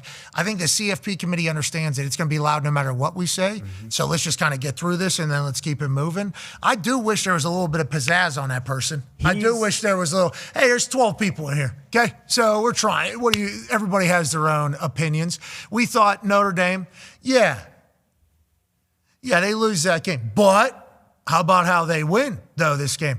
And then we think for Alabama, yeah, Florida State. Okay, they lost to Florida State. Look at Florida State. That's who they lost to. Yeah, they won 4 straight ranked games against top 20 teams that we viewed as top 20 teams. But they still showed up one time very early in the season, did it against Florida State. It's like if they just said that, I think we'd be like, okay, so this is what it is. But I don't think they can. I legitimately don't know what the right answer is for any of it. No, and I give Mr. Yurchek, the benefit of the doubt a little bit, because I believe he is the AD at Arkansas, correct? Woo pig. Yeah, exactly. So he don't give a shit. Right now, he's up to his eyeballs trying to figure out who his next head football coach is going to be. He cares. You think he wants to talk about what's going on in all these other schools in the SEC? They're getting in. Meanwhile, he's thinking, Jesus Christ, they're throwing bricks through my window. They're putting for sale signs in my front yard, and I got to talk about how good Alabama is and Georgia and A&M. Oh, you think he's miserable, not robotic? I think so. I think all he's thinking about is, Jesus Christ, I am the AD at Arkansas, and we are so fucking far away from being in this conversation, and I got to get up here and talk about all my rivals and all these other people. I think he's up to his eyeballs, and he's just figuring, I just got to swim forward. Connor, is that what you were thinking as well with Hunter? Well, that's what I was thinking. I mean, just talking to James Franklin, like, you can't have a motherless football team. You just can't, and that's one of the biggest things, especially in college football. If you do, especially now, what are you going to do with all your recruits? Like, are they all going to leave Arkansas? That's a problem. You can't have a motherless football team? Fatherless, motherless. You can't have a football team without, parents, head figures of your football team. And in the SEC, like, we're talking about Virginia Tech, how important it is, and that's the ACC. We know what's different down there.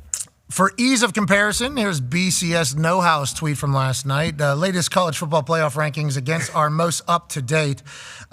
Simulated BCS had Ohio State, Indiana, Texas A&M, Georgia. Ohio State, Indiana, Texas A&M, Georgia. They had Ole Miss after Georgia. They have Texas Tech. Oregon sitting at 6th in the BCS one. Texas Tech, Oklahoma, Notre Dame at 9 on both sides. Alabama at 10.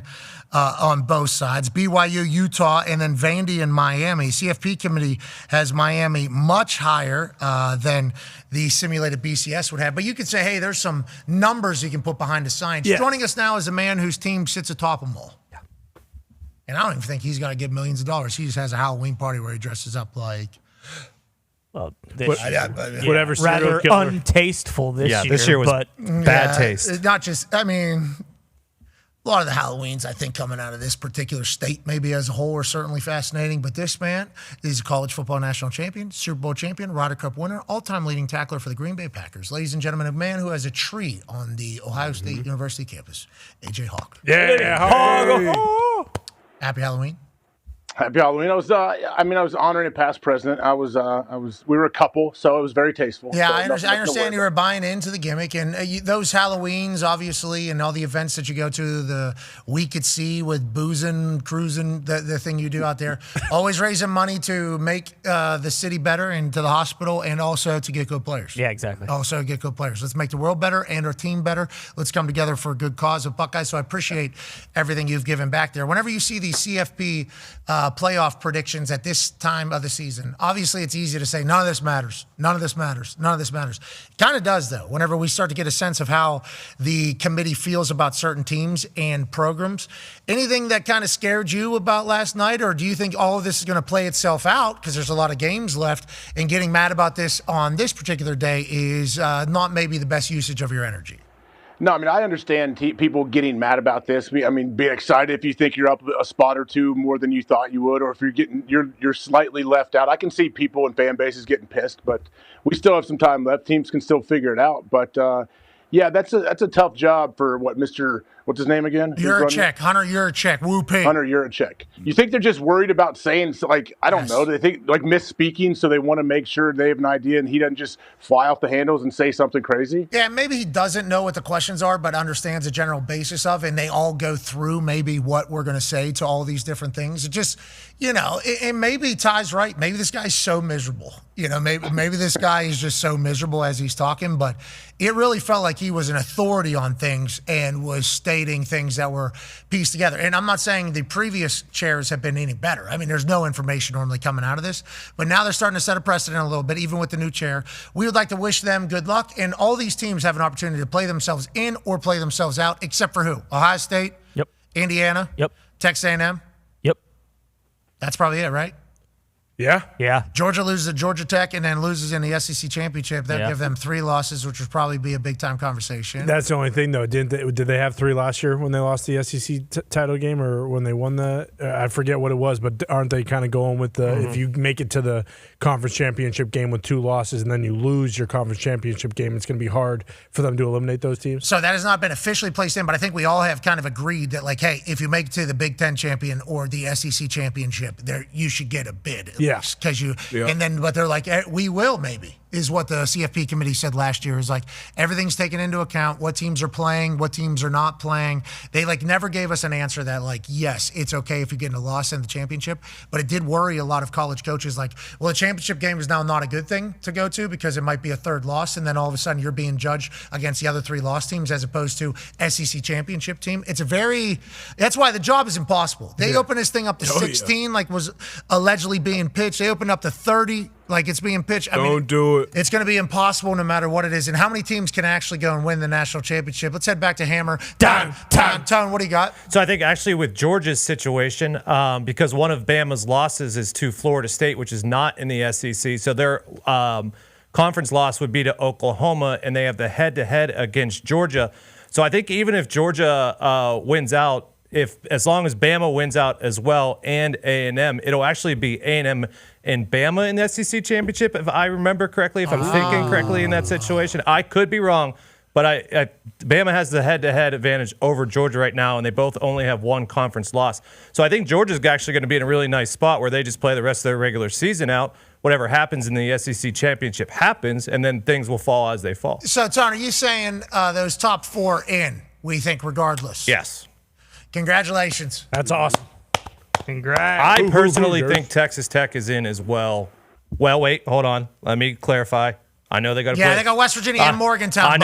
I know they got the Mountaineers next weekend. But if they take care of West Virginia, I don't see them dropping from 5 to Brown ain't completely out. walking through that door.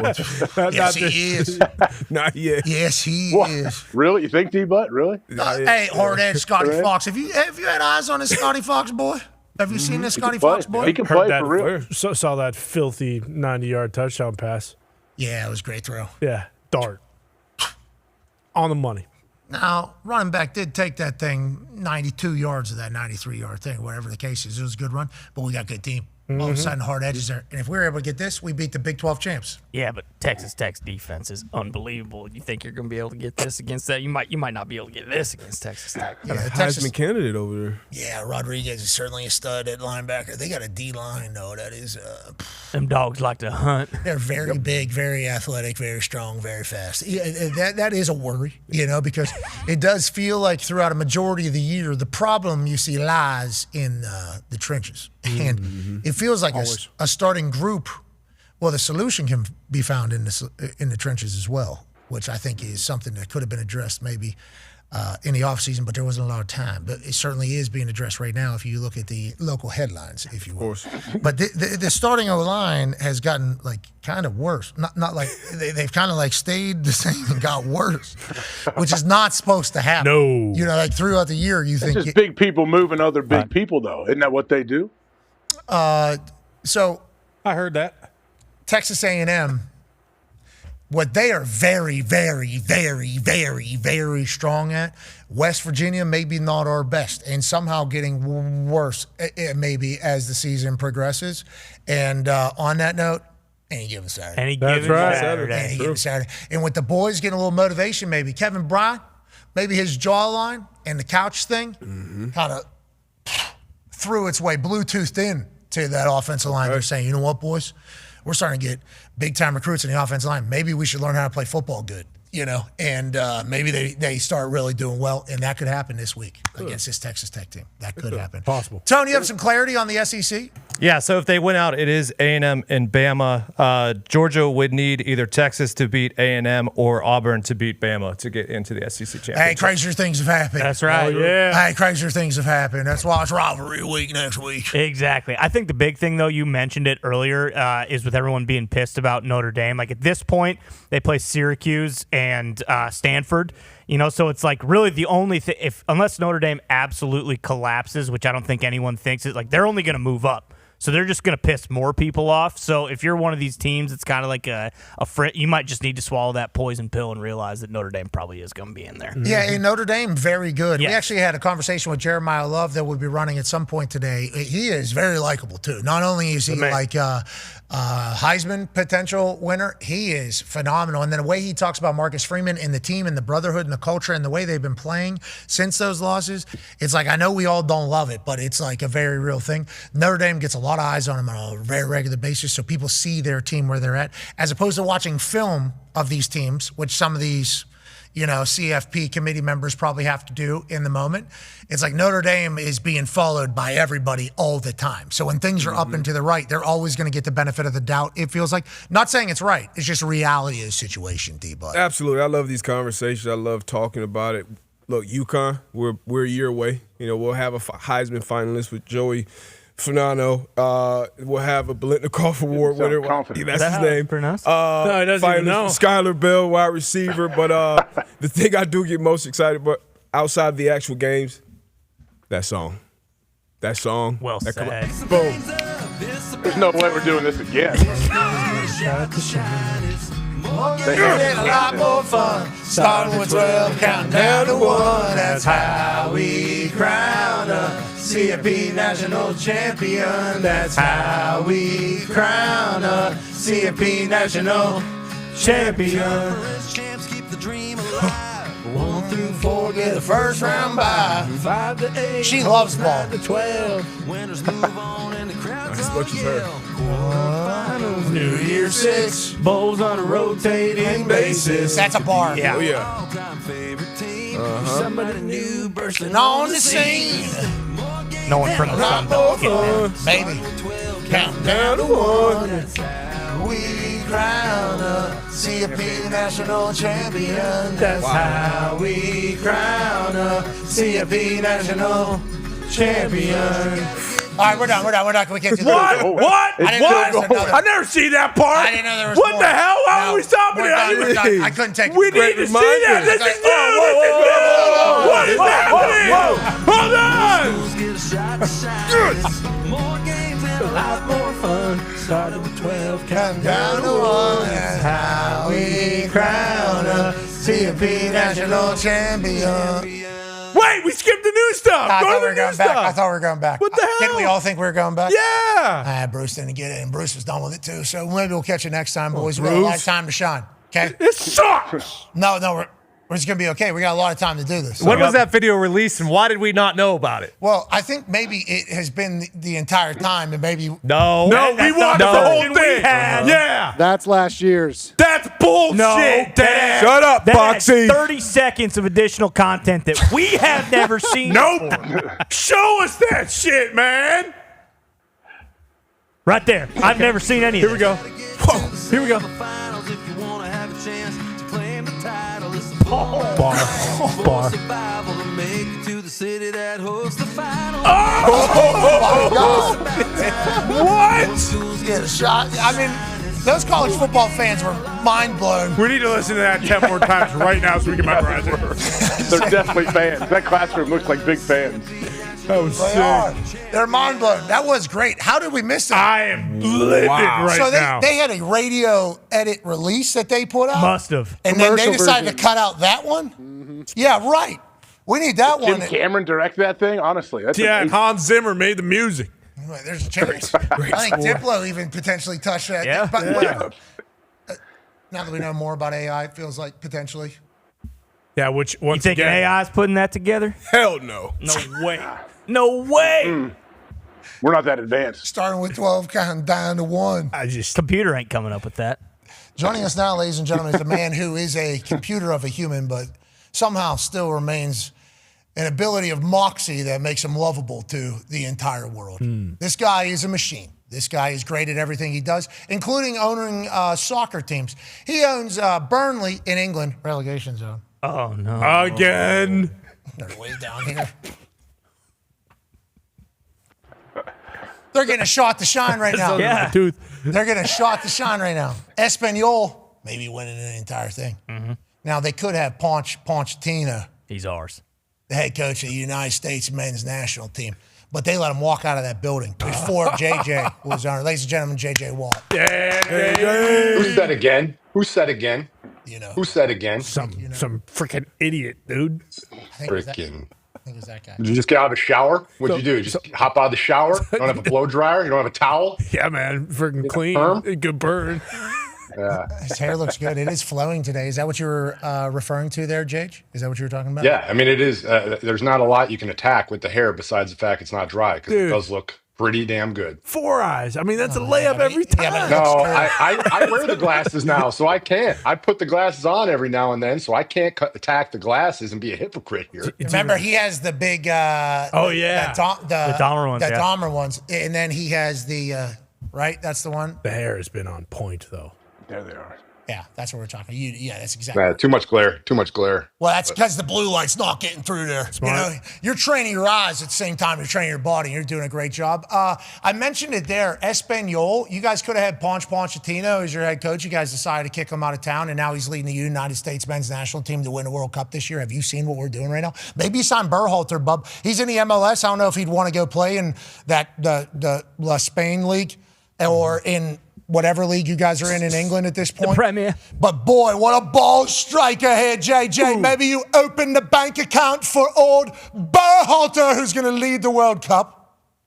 Yeah, love to see them winning. Yes, Poch is an Espanol man. He's been at a few matches this year during their breaks. He's very, very, very well liked in our area of Barcelona, and he's welcome in our stadium anytime, as he has been multiple times this year. Yeah, but don't be trying to poach Pochettino, because we need him before the World Cup. Do you have any Americans on any of your teams? No. Wow. This guy hates America. Wow. When we win the World Cup, what's your excuse going to be? Yeah. What's that going to be? Because guess what? Luna and the boys. Okay. Berhalter and the boys. Wow. Pochettino and the boys. Okay. They have found an inner dog. And Uruguay is a good team.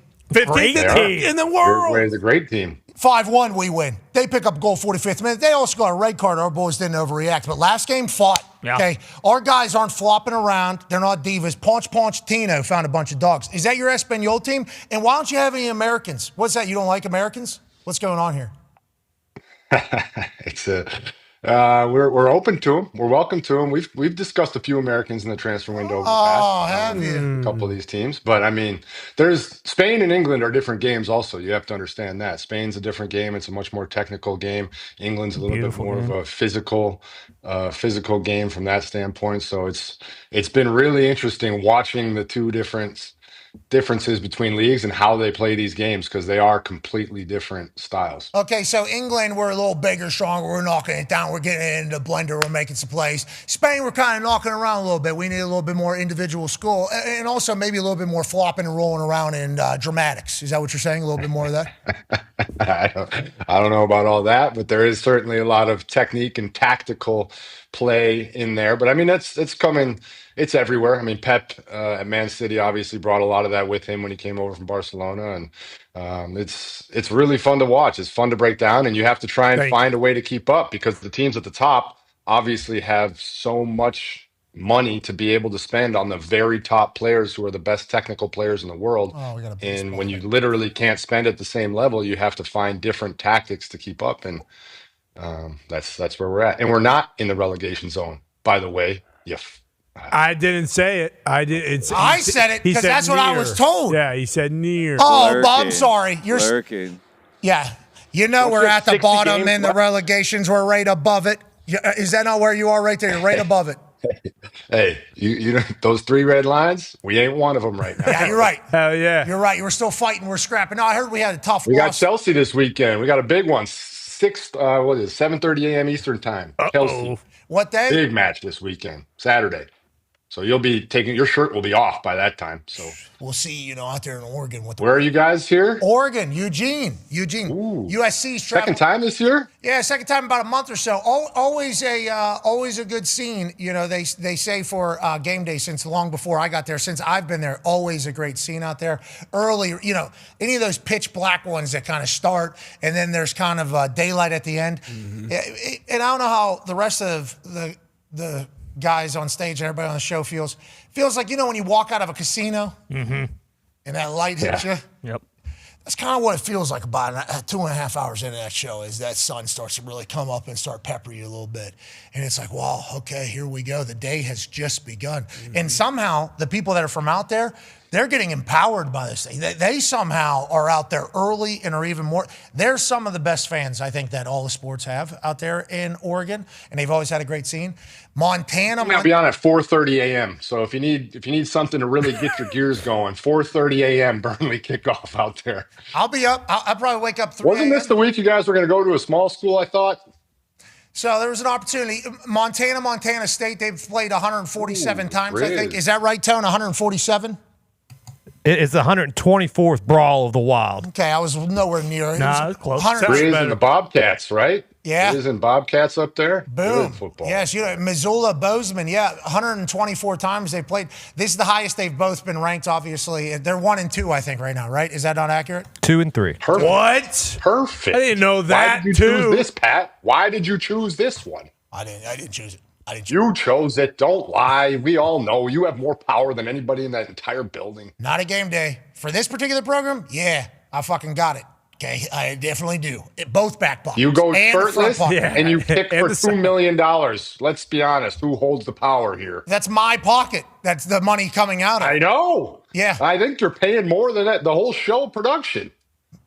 They're making a lot of money on that show. Home Depot pays a lot of money for that show. Yeah, Old Dominion Friend Line. Yeah, they pay a lot of money for that. You're getting up there. Butter Where guy. is the limit? Where is the limit for the amount you are putting on a kick? I don't know. I generally don't know. You got to slow it down, man. It's getting I know. It's outrageous. I shouldn't do it. Does your wife call you after? Does she call you? Hey, that was $2 million. It's not just the wife, it's also business. We got 18 employees here. I mean, there's a lot of people that are probably like, hey, what are we doing? I hate rooting against these kids. I do. Exactly. Yeah. I root against them every single time. Fuck those kids. Yep, I agree. So, Jage, yes, I do get the messages from people saying, hey, let's go ahead. What are we doing here? They showed up. Way to go. Okay, yeah, that means I guess they should just get, something that we have worked our asses off for here in this entire thing. Yeah, that's what everybody says. You just made it too big, dude. You can't go back to $100,000 kick now. Some kid's gonna be like, well, I don't want to even show up for this. Yeah, and there's no business that's going to be like, yeah, you can just say whatever number you want out there, which kind of makes it, the whole thing, So it's certainly, I've worked myself into a shoot here, and it is certainly, if you come up with your big brain, any outs of this thing, we will certainly. I'm loving watching it, man. Yeah. You're on a track, and there is no offshoot. This isn't like one of those semi-truck up the ramps. You are zooming down the hill. Yeah, and there's no more floating the gears, actually. That thing's just kind of bopping around, and it's just, we're doing this one right Let here. Peter brush off the edge. Yeah, Peter, he tried. Remember, he pooped on that kid, and then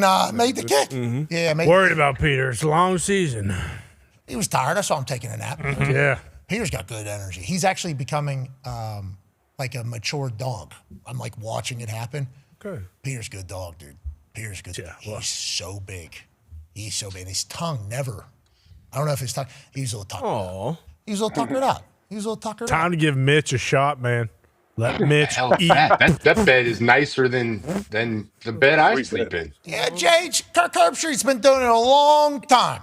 Okay, Kirk Herbstreit's been doing it a long time. He's on the road a lot.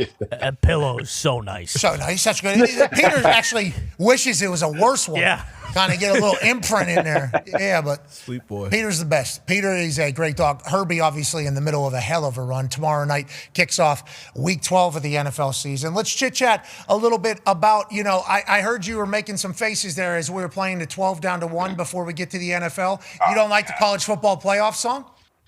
I mean, it looks like it was made by the people that made that It's a Bill song. Dude! What you got against Schoolhouse Rock? Banger, yeah. I'm just Yeah, a Bill. it was phenomenal in 1995. Run it back. I want to let you know, we got a photo of you watching this thing live, okay? You need to not be that angry, okay, at the CFP. Is this a Wisconsin thing? This is a celebration. It's more schools getting a shot to shine. Yeah, What's your problem, Jade? What is your problem? I mean, the video aligns with the thoughts of the people making the decisions. Yeah, of course. Well, is it me? Because I've played that song more than any other platform. I've platformed I've never seen it outside of this show in my life. Either. I have never once seen it outside of this show. They played it once on College Game Day. And Matt Garrett actually, as it was playing, was like, this is strictly for you right now. And then obviously I was like, I'm singing this thing. I think it was maybe at Oregon last year. It was quite a moment. Yeah, I think we're the only You guys have it down. I mean, you guys know We thought we did. Well. 1, 2, 3, go. We make some things up. Yes, it's about time. More schools get a shot to shine. It's more games and a lot more fun. Start with 12, count down to 1. That's how we crown a CFP national champion. That's how we crown. They said Pixar did this, dude. National champion. Champs keep the dream alive. 1 through 4 get a first round bye. 5 to 8 host 9 to 12. We can stop. Classroom might. Quarterfinals, New Year's 6. Bowls on a rotating basis. You hear that? That's a bar. Didn't know that. New Year's 6 rotating basis. Hey. Tating 6.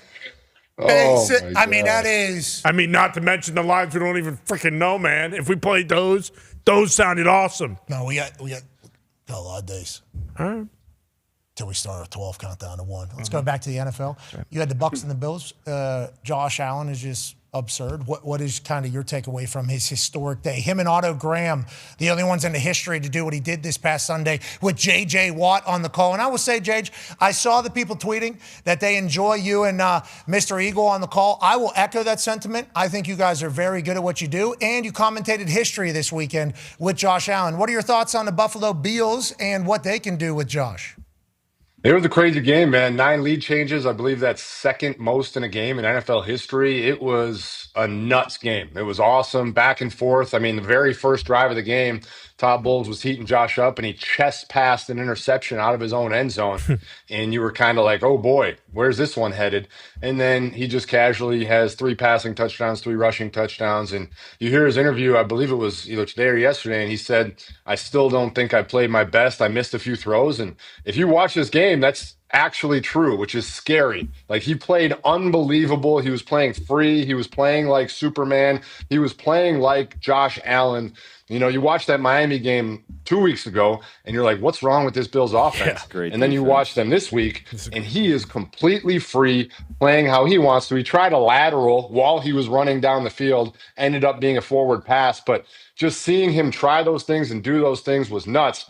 But he even still could have been better at his own admission. There were a couple balls that he missed, and he would love to have back. So if they really start to figure this thing out, they've gone through a little rough patch in the middle of the season, but that Bills team with that offense now on the other side, the run defense is a problem. Yeah, you can't win a Super Bowl without it, right? I mean, that's just kind of understood at this point. I mean, unless you can score 44 every time. But no, they need. Tex. These dogs just don't understand. 12:10 to 1 o'clock. Just zip it. What's their deal? Jesus. What's their deal? Why didn't you heel? Usually tase Yeah, them. we don't want to be that dog. during this time. Yeah. It's a squirrel. Where are you? What part of the world? They're out back. I'm in the office. There's a squirrel running along the fence. They see the same one every single day, and they bark at it every single day. I have tried a couple different tactics to get that to stop. Some more widely accepted than others. Whoa. And none of them are working. Squirrel with a hammer? What are you doing? Yeah, are you out there like painting your And face? not with the squirrel. I don't give a shit about the squirrel. The squirrel. Well, no, you're the trying to kill the squirrel's the answer, Jake. Don't bark at him. Squirrel's the answer, Jake. Yeah. This is defense versus offense type conversation with the brain here. You've done it with You the know how many dogs. squirrels in the world? You said it's the same You one. gotta get them You told all. us. You gotta get everyone that comes in your backyard. Just trying to get a nut.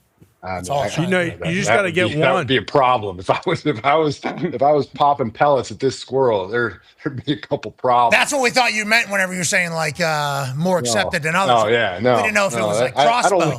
I don't live like you guys on farms. I got somebody who might be popping one through the window if I. Oh, coming right back. Yeah. And that one probably has a better shot than you do, if I had to guess. So let's make sure that squirrel kind of understands. I guess we should not be opening fire. But on that note, if they can score 44, they can win a Super Bowl. Josh Allen seemingly can. Doesn't it feel like that? And even if he does, like Baker was 9 lead changes you talked about. Tampa Bay obviously has that as well. Can you win a Super Bowl if you're the Buffalo Bills? I guess that's the only question. And I hate that that's the question coming out of Week 11, but they have like best player in the world, Josh Allen, MVP reigning, potentially going to win it back-to-back, which would be crazy to think about. But they are in a position where their fans are expecting and hoping, and I think Josh only wants Super Bowl. Like that's what we're here for. Can they do it? Can they do it after watching them here in Week 11? I think one thing we do have to say is that at home, they are a different team than on the road. Like they are 26-3 at home, I believe, in their last 29 games. And that crowd is awesome. That stadium, awesome. Obviously, the weather plays a factor there. But then you look at that Miami game and whether that was just a letdown game where they thought they could walk in and win or what it may be. But at home, they're incredible. It doesn't look like they're going to have that home field advantage in this playoffs, obviously, with the way the Patriots are playing. Who knows how it's all going to shake out. But they're not a team I'd like to face. I would not like to try and have to stop Josh Allen from scoring 44. And I do think that at some point, that defense is going to start tackling better and is going to start playing with a little better gap integrity. Sean McDermott prides himself on the defensive side of the ball, and I think they're going to find a way to get it right. But right now, run defense is rough. I mean, Gump. Achane ran all over him, and then Tucker this last week ran all over him as well. Achane, top 5 running back in the league, if you were to watch on a regular basis. Ain't that right, Gump? Maybe top 2. Gumps didn't love how Jonathan Vilma was talking as if nobody knew who the hell Achane was. And then we told him, why don't you go around the office here and just see how many people know how good of a player he is. And I think what Gumpy found out is not a lot of people know that the Miami Dolphins have a great running back in Achane, but the Buffalo Bills fans certainly do at this point, Gumps. Yeah, he ran all over him, ran all over the Commanders. I mean, guy's one of the best players in the league as far as I'm concerned. Fast. It's unreal, dude. Like he'll break a run out the gap, and you're like, oh, wow, this is going to be a nice little chunk. And then it's just gone. Nobody even has a shot against him. Yeah, that's the difference with like Saquon we saw last year. You know, it was like massive holes, obviously non-contact. Before contact, the yardage was insane. But then being able to just take it to the house. Like Jonathan Taylor right now, if you give him, he's going to take it to the house. That high-end, top-end touchdown speed is what separates, I think, the guys from the top. And obviously, you got to have good blocking and all that shit. But Achane's for real. Yeah. Like he is. This week will be a really good test for the Bills because they have the Texans defense, who's the number 1 defense in the NFL. So if you're going to have to outscore teams, you have to, if they can do it against the Texans, the number 1 defense in the NFL, then that's a great sign for them. And obviously Davis Mills being back out there instead of CJ Stroud played very well so far and won some games for him. So Thursday night is going to be a great football game. Yeah, Dougie Mills is an absolute dog down there for Houston. He's been around for a long time. All right, let's move on to other NFL topics. AJ has a question for you, Jage. Yeah, Jage, I noticed online you've been tweeting a few times about the roughing the passer situation that's been going on in the NFL. I guess, where do you think we're at right now? Are refs consistent with this, and how are defenders supposed to hit quarterbacks these days? No, I'm frustrated with it. I've been frustrated with it for a while. I remain frustrated with it. I try and call it out in the games that we have when I see it. But then obviously these couple I didn't get to see because of the games we had. And I think this game, I didn't get to watch the whole game, but from my understanding, this one was first. And then there's another one later where the guy kind of has the quarterback in the grasp and lets him go. Here it is. And I think it's a direct correlation to the previous one because that guy knows I can't drive this guy into the ground. If I keep driving my feet and drive him into the ground, I'm going to get another penalty. So I need to just wrap up and assume that they're going to blow the whistle for forward progress or whatever it may be. And anybody who says this is just a bad tackle, no, he literally took 5 or 6 steps and realized I can't take him to the ground or I'm going to get a penalty. That's my problem is if you don't hit him high, you don't hit him low. You don't land your body weight on him. This guy's right hand braces himself to protect. How do you want him to play? That tackle right there is as textbook football tackle as you could possibly make. And it just pisses me off because there's so many things. A, it's a penalty, gives them an automatic first down, 15 yards. B, takes a sack off of this guy's record, and that's huge for so many different things, whether it's Pro Bowl, whether it's contract incentives, whatever it may be. Could literally change a game, and he may or may not get fined. If they fine him for this, that is insanity. It's just, I get so frustrated when a guy makes a great play and he's punished. Yeah, it feels like this conversation's been happening for a while. Now, the counterpoint is we had to make rules to protect quarterbacks because there was a year where we had 90 quarters, 60 quarters. I forget what the number was. I think it was 68. It was an absurd number. And then obviously go back to the Carson Palmer with the low shot. So the NFL has all these things and situations that have happened that they've tried to corral and make sure never happens again. But football is football. There's a chance that everybody's going to get injured. And I think we all appreciate that, hey, we're going to change it to the a hit zone or a target in which you can hit people because obviously knee injuries and head injuries are something that take out a lot of stars. But when it got to the quarterback, remember there was a conversation did you throw to the ground or did you place on the ground? That's my problem. The head and the low, fine. We all agree those are out, no problem. This driving to the ground one is way too hard for officials to officiate. Intent, right? It's intent also all of a sudden. It's football. That guy has to get him to the ground. Justin Herbert's 6'5", 245. He's a huge dude. It's very difficult to get that guy to the ground. And he also turns into it there. I think the driving into the ground one is the very difficult one to officiate and often the one that makes people the most mad. And I think if you listen to quarterbacks, every quarterback will basically go on the record and be like, I hate some of these rules. Not asking for flags on those. Yeah, because they look bad to their teammates. Now, granted, they will take them. Let's not get it. Yes. They will certainly take it. And there's also some that are looking for him when they're not even there. Too. Ooh, who's that? Some quarterbacks. Oh, we know who it is. But 15 yards, first down, good for the team. Mm-hmm. That's the whole thing. Now, I would like to say, as a guy who's in a position of potential flopping, you could potentially flop in that thing. Never wanted to be seen on film flopping around back there. Just didn't think the boys would take me serious. Now, there's a couple times where I got actually flipped and landed on my head, and there was no penalty. And I'm like, what the next time? Yours are scary because that plant foot is flat in the ground with the knees straight. That's scary. Well, so the thing about it is I wasn't flexible enough or have good enough form. So every time I punted, I jumped. So I was in the air. So I was never really – I was in a spot where if you got me, it was going to be a – head over heels. Yeah, it is going to be a show here. Cincinnati Bengals guy made the team. And I'm on Netflix Hard Knocks, and he is flipping me into my face in slow motion on the last play. Which is worse, that where he comes in at your leg after you've punted it, or does a blocked punt where he gets your leg hurt more, where you can't follow through? Brahman came right across my knee, and I punted the ball still on the other side, but his knee. I remember that. His body operated as a knee brace for my leg. Certainly hyperextended around him. Probably did long-term damage if I had to guess. That's the worst one. Yeah, I would rather somebody just take their helmet right through my face as I was punting, as opposed to your knee feeling like it's hyperextending. Because it's scary. It's super scary. You're like, whoa, it's over forever. I'm never going to be able to kick a ball. Then you get up and yeah, right. Fuck yeah, I'm still doing it. You're terrible at blocking punts. And then he told me, no, I blocked 2 on you already. That guy was a psycho. He was so good at football. Rest in peace. He was so good at football, dude. Good. He was so fast, so explosive. Psychopath. He blocked 2 against me. I think he blocked 2 against me. Every time we played him, he would tell me, too, before the game. Coming. I'm like, I know. Yeah, I know you are. I know you absolutely are. Such good hair. What, he had an 8-pack, too? Yeah, the guy was unbelievable. One of the most like ripped, like barbarian looking human beings ever, and complete disregard for the health and safety of his own body at all times on the football field. And others. Yeah, he was awesome. I think he'd go on to win a Super Bowl with the Eagles. Beast. Yeah, he did. I think he'd go on to win a Super Bowl with the Eagles. Gave a hell of a pregame speech. You guy.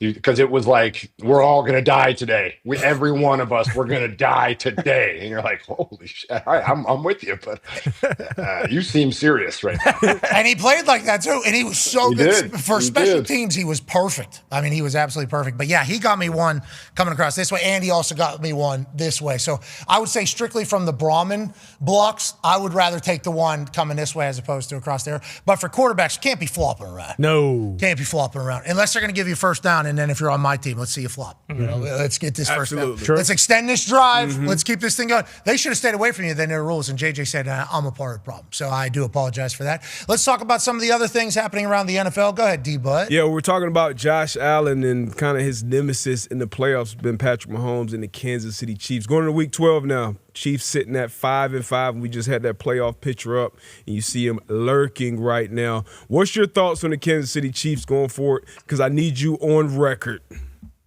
Yeah, I like that. Right now. Yep. Record saying what? I mean, I don't know. Whatever you say. Are they dead or not? Are they dead or not? Probably 6 of their next 7 because the tiebreakers aren't in their favor either right now. So they need to go on a very big run very quickly. I think that last week's game is obviously one of those that you're looking at as a marker of, all right, they find a way to win, and then they didn't. It's crazy. I mean, you look at them, you look at the state of this league right now. This has to be one of the most parity seasons that we've had in a long time in terms of the teams that you thought would be at the top aren't. We had a graphic on Sunday of all the division winners from last year and where they stand this year. And 3 of the 4 were out of the playoffs, and the Bills were in the 6th seed. So it's crazy where everybody sits this year. But in terms of the Chiefs, like I don't think it's crazy to say they have to win 6 of 7, right? Yeah, and they got the Colts this weekend. So I don't necessarily love that the Indianapolis Colts are potentially the first team that they have to play in a time where they have to win. Okay, this is like a playoff game for the Kansas City Chiefs. And I have always been a very, very firm believer in the Kansas City Chiefs. Patrick Mahomes, Travis Kelce, Andy Reid, Spags, Tobe, Veach, you name it. I just think they are great for a reason. I respect greatness. I really do. I have for my entire life. I think that is kind of something I've always wanted to know why the greats are great. And the Chiefs were certainly that. And it was something where I rode with them, where they were winning very close games when the sports books thought they were going to win by a big amount of money. And I lost a lot. I lost a lot of money riding with this Kansas City Chiefs team, but we had some good times. Great. Great time. Super Bowl. We did the entire thing a couple of different times. We took over the world, Kansas City Chiefs. Travis Kelce was on Taylor Swift's stage. Yeah, exactly. Over somewhere else. He was flying down in Brazil. Maybe that's all he wants Patrick to do. Mahomes owns a G1 team. Yeah. Yeah. Yeah, a lot of Him other, and Travis. lot of other stuff, huh? No, that's been the whole time. There's been a lot of utter stuff. That's why it's like, these guys are awesome. This is great. This is what it's going to be. This is the new dynasty, and I love that they're drinking Coors Lights. I like that they're seemingly relatable and cool. I think this is good for ball. And then all of a sudden, you watch them like the last couple of years, and it's like, I don't know if this is the same. And then this year, it's like, I don't know if this is the same. And then sportsbooks still have them on good odds to go win the whole thing. And it's like sportsbooks believe that they're going to come back. And I think it's because we all believe they're going to come back. And it's like, what if this year is a reset year for the Chiefs? That'd be crazy to kind of witness, Jage, no matter what we see. Broncos defense, though, you got to be giving them credit. That Broncos defense is nasty. Vance Joseph, all the guys that they got. I mean, that defense gets after people, dude. And the pass rush and the coverage working in sync, like they are fun to watch, and I would have to imagine extremely scary to play against. Yeah, I do not love that it's the Colts this weekend. Yeah. Now, on that note, fresh off a bye, Shane Steichen and Danny Dimes, you know what their record is together? Undefeated. Okay? Yeah. Let's move along. You talking At about Arrowhead, right? It's in the home At Arrowhead? of it's the home? Oh. Chiefs. Yeah, the boys are going to experience. Outdoor. Pittsburgh, that game was outdoor. That was one of the questions. We've talked about it. Everybody tries to move the goalposts on the Colts, and one of the goalposts was they hadn't done it outside on the grass. They went into Pittsburgh and didn't do it. Now they're going to go outside on the grass. I'm just saying. I'm not saying I'm saying it. I'm saying what people are saying. Sounds like you're saying it. Charvarius Ward designated to return off IR, so they'll have their full Cambine and Mooney Ward and Sauce Gardner. Is he on the team? Yeah, I forgot about that. Oh, is the MVP still a running back for the team? Fresh legs. Yeah. Oh, yeah, off a bye week. Shane Off a Steichen bye. got to watch a little self-reflection, probably. A little bit. What have I been doing a little bit too much of that we don't love? And what have they been doing that we don't love? Nothing. That offense is nasty, dude. It is a Thank you. nightmare. So enough with the whole what you were kind of alluding to there for a second. I'm just trying to give the storylines of the week, and that is a potential story. Okay, yeah, it's starting to become a little bit of a taker here. Don't we kind Could of I possibly? Oh, see? People, even the internet hates it. Oh, no. Even your house's internet hates it. Another storyline, Mahomes I froze. defeated against the Colts. Yeah, exactly. Oh, yeah. Colts are tough. I just Colts froze are out of tough nowhere. out for I was Patrick talking Mahomes. about how good the Colts are. I literally said the Colts offense is unstoppable. That's what I said. I said those words. Let's remember that whenever we're thinking of the headlines of the week. Okay, now let's talk about teams. Talk about teams leading divisions that we could have never expected. Chicago Bears. Go ahead, Ty Schmidt. Yeah, JJ, you have Steelers Bears this week. Rodgers doesn't have to have surgery, I guess, and given his history with the Bears, I think a lot of people are assuming he is going to try to go. And then on the flip side, the Bears, I think a lot of people are poking holes at their schedule and the fact that they've had so many come from behind wins and they haven't really put anyone away. But what's your take on that game and how legit of contenders do you think the Bears are? I think you can certainly look at the Bears' comeback wins and, the final craziness at the end of the games two ways. You can look at it and you can say, all right, they're not that good. They're 7-3 with a negative point differential. That's not good. And is that sustainable? Or you look at that and you say, Ben Johnson has clearly instilled a belief and a confidence in this team that regardless of what happens, even in this Minnesota game, at the very, very end of the game, we're still going to find a way. We're not going to be the same old Bears. And that's clearly been a message in that locker room, and it's clearly something that they have taken a hold. Now, the issue in this game for both teams, in my opinion, the Steelers and the Bears, is that they live and die by the takeaway. That is just both of these defenses. If they get takeaways, they look unbelievable. If they don't get takeaways, they look terrible. So it completely is going to come down to who is able to take the ball away in this game. Yeah, Aaron Rodgers coming back with that wrist. Okay, we can go to Hammer, Dahn.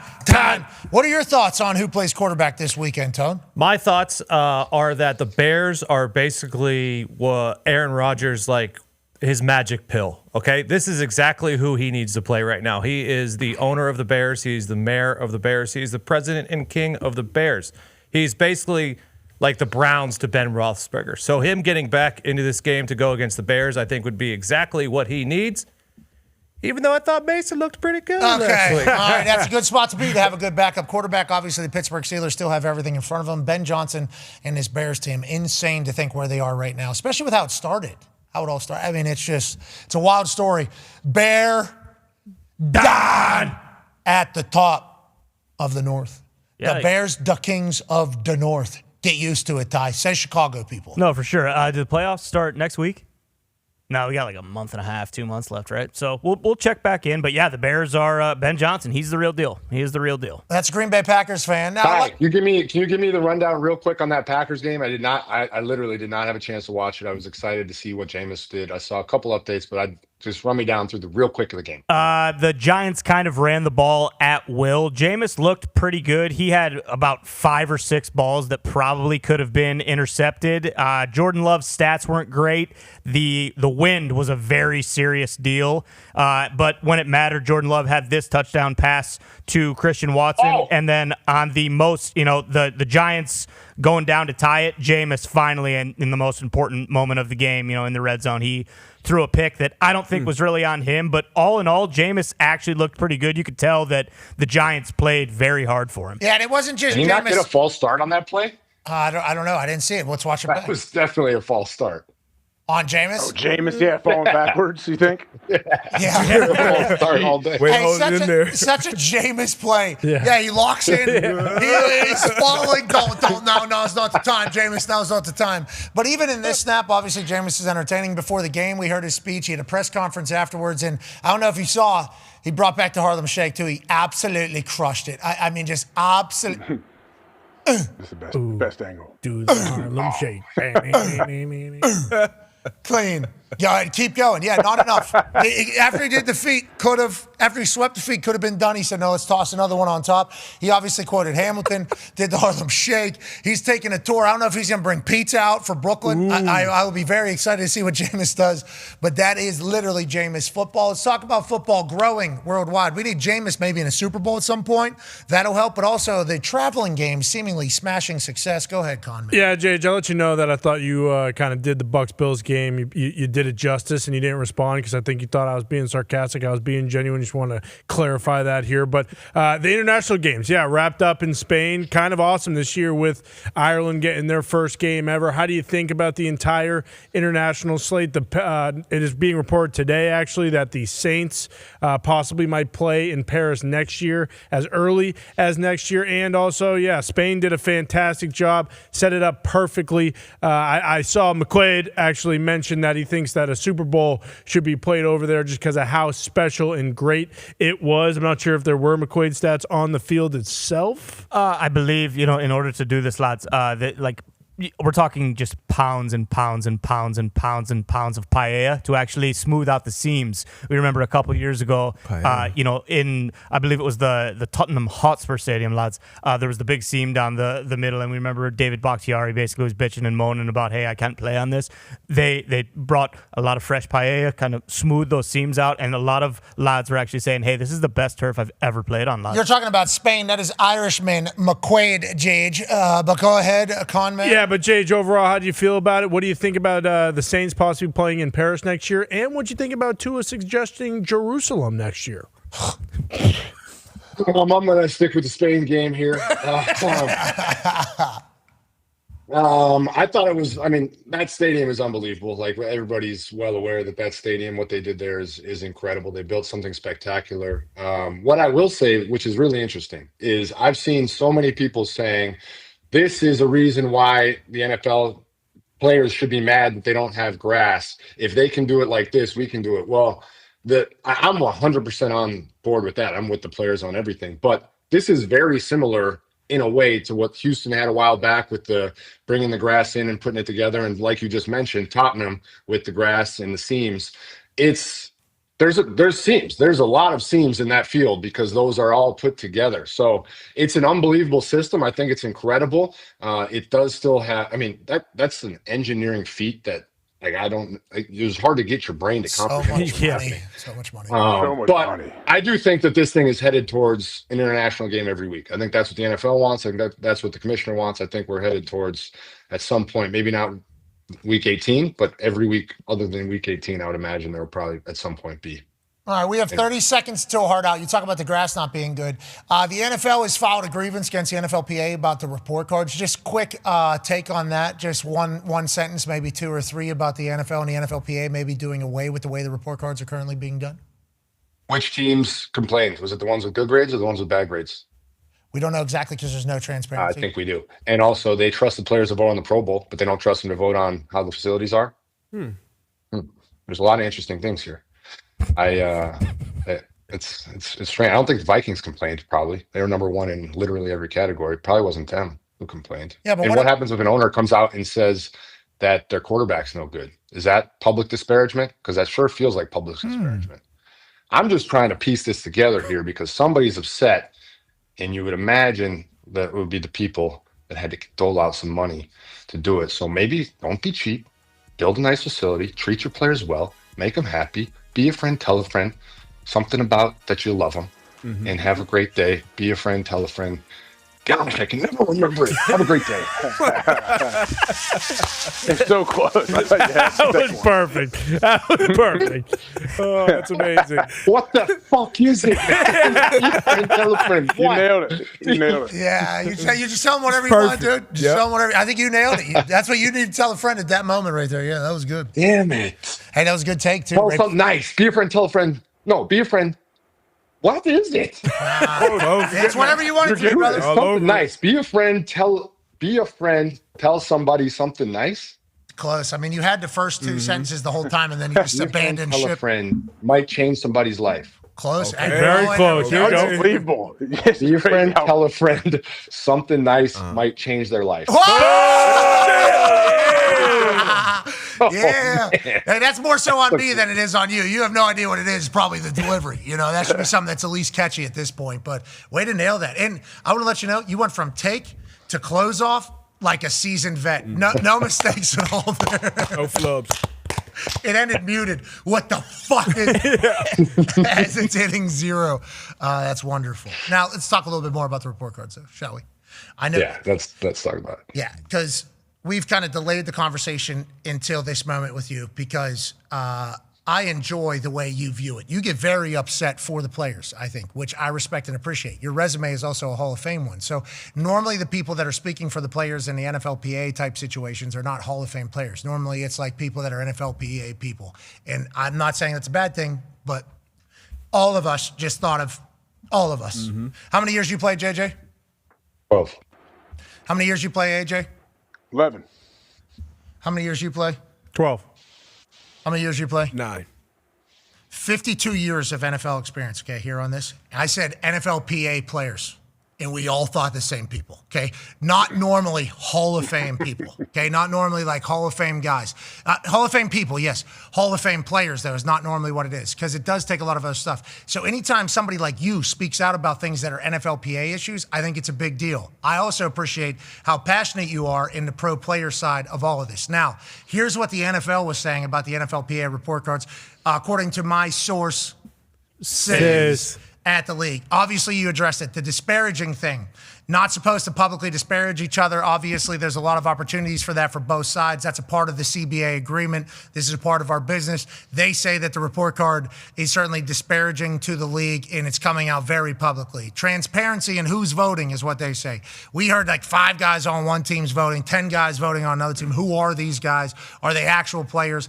And then they say there's been times that direct statements from the pillars of the teams have contradicted the report cards shortly afterwards. I think what was stated was something along Kansas City Chiefs, something came out about a training room or something, and then Patrick Mahomes or Travis or somebody, Chris Jones, somebody came out and said, like, we have the best trainers in the entire NFL. So I think with the way they are viewing it is we would just like to know who's voting in this entire thing. And then I pushed back and said, but it has to be made public, right? Like it has to be made public because that's the only way that change happens. And I was told, yeah, but if the owner knows this information, like think about Jim and think about the Ursay girls right now. Like if they know this information, they'd be likely to change it. And I immediately fired back. Cincinnati was charging players for Skyline Chili for lunch. Okay, so like that, there's a little bit of a different level in this entire thing. So I think they are not necessarily completely out on it, but they're just like, hey, we need to at least know who's saying what in this entire thing. Is their kind of angle on it? Why do they not have any issues with Pro Bowl voting?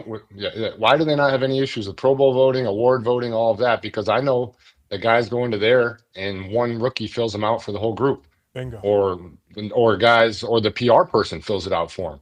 But they're fine with that. Nobody's ever questioned any of those things. They're fine with voting that literally affects contracts because if a guy gets voted to the Pro Bowl, he can have an incentive in his contract where he gets much more money because of it. But that's all. We don't know how that works. The fan voting, everything, like the coach voting, like that. Who fills those out? You and I both know that in the locker room, those are not properly filled out. Yeah, and the top 100 players or whatever, I think I voted on that one time at the Pro Bowl, but all the other shit, I've never really voted on anything. And it's like, okay, so who is the ones doing it? I think for all the polls that come out of locker rooms, we all kind of question that type of thing. And in the disparaging comments section, I mean, I have a million thoughts on that. I had a heart issue when I was playing, and I found out that was going to be reported nationally because somebody in the building leaked it. So you want to talk about disparaging players, like there is a whole bunch of shit that goes on that's disparaging from that side of things that is a lot worse than we're eating shit food in the cafeteria. All right, there's like a whole bunch that goes on. So don't tell me that that's a big deal. And lastly, like I said, it's the teams that are getting bad grades that are frustrated, which I understand. Like, yeah, you're looking bad. And that's the Vikings look unbelievable. The Dolphins, I believe, had incredible grades. And like, yeah, players want to go play for those teams who do these things and treat their people well. So if they don't want to spend money. They don't want to get right. And if you're complaining about something, it's generally for a reason. And we've seen improvements made. There's reasons teams make improvements and things get better.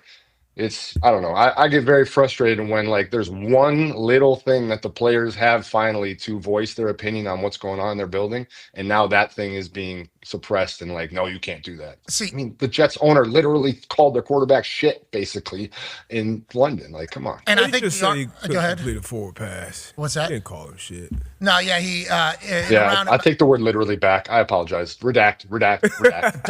dump. He didn't literally say it. He let all of us say it, and he led us to basically going in to say it. And he would say, that's what they said. I didn't say it. I was just pointing out the obvious with my team. And it's like, well, we're just pointing out the obvious with your building is kind of what James is kind of saying Thank here. you. And I think in the report here, at the NFL League meeting in March, New York Jets chairman Woody Johnson, who along with Art Rooney, the Pittsburgh Steelers, Robert Kraft of the New England Patriots, Michael Bidwell of the Arizona Cardinals, which obviously a massive piece of this conversation, and David Tepper of Carolina Panthers, received ownership grades a D or worse, called the survey totally bogus and hinted that it violated the CBA. Now, that would certainly be a move I would be doing as well if my shit was told to be bad to my fans who are expecting me to want to win as much as they do and everything like that. And I appreciate you saying it's the first time the players have really had a voice, and the NFL goes, that's illegal, can't have it. We've negotiated every way for you not to have a voice.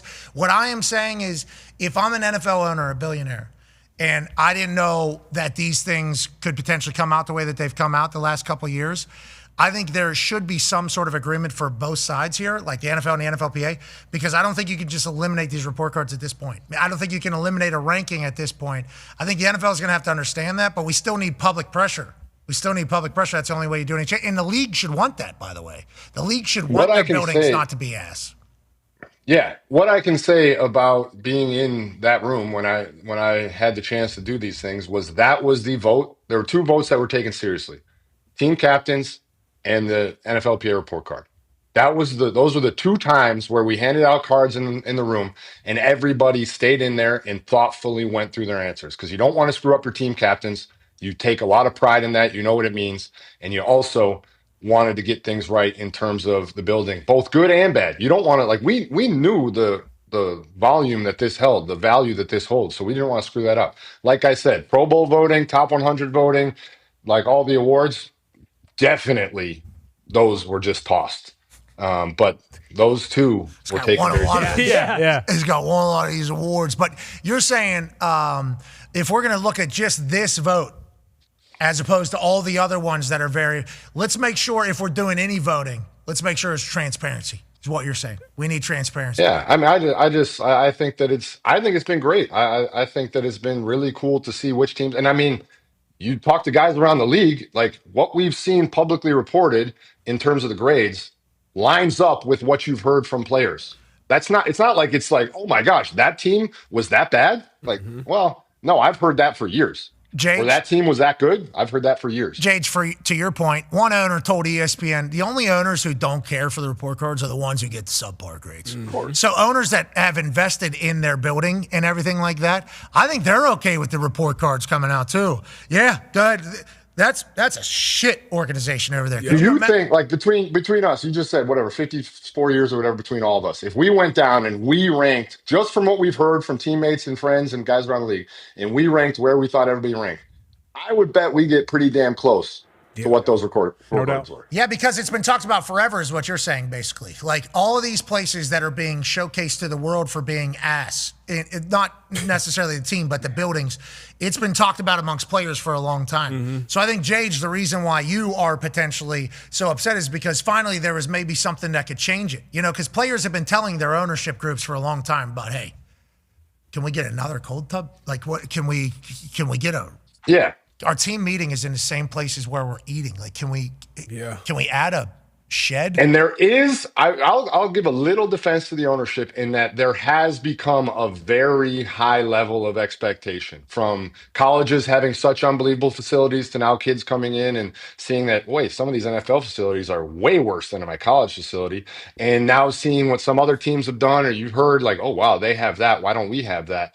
There is some of these requests are getting a little up there, but there is a baseline that there should be that a few teams definitely don't reach. Younger, newer ownership too. Like I'm thinking about the big three here in Indianapolis. It's like they don't want their players to think like, hey, our stuff's shit. Yeah. Like, I think there is a little bit more with younger owners, maybe as opposed to them cutting corners and saving every dollar. I think younger owners might be a little bit more in tune to like what is potential. So maybe this won't be an issue like in 10, 15 years as like the old, hey, this is bottom line business. People aren't going to invest in their company owners kind of fade away. But I think there is a little bit more because everything's social media, everything's shown.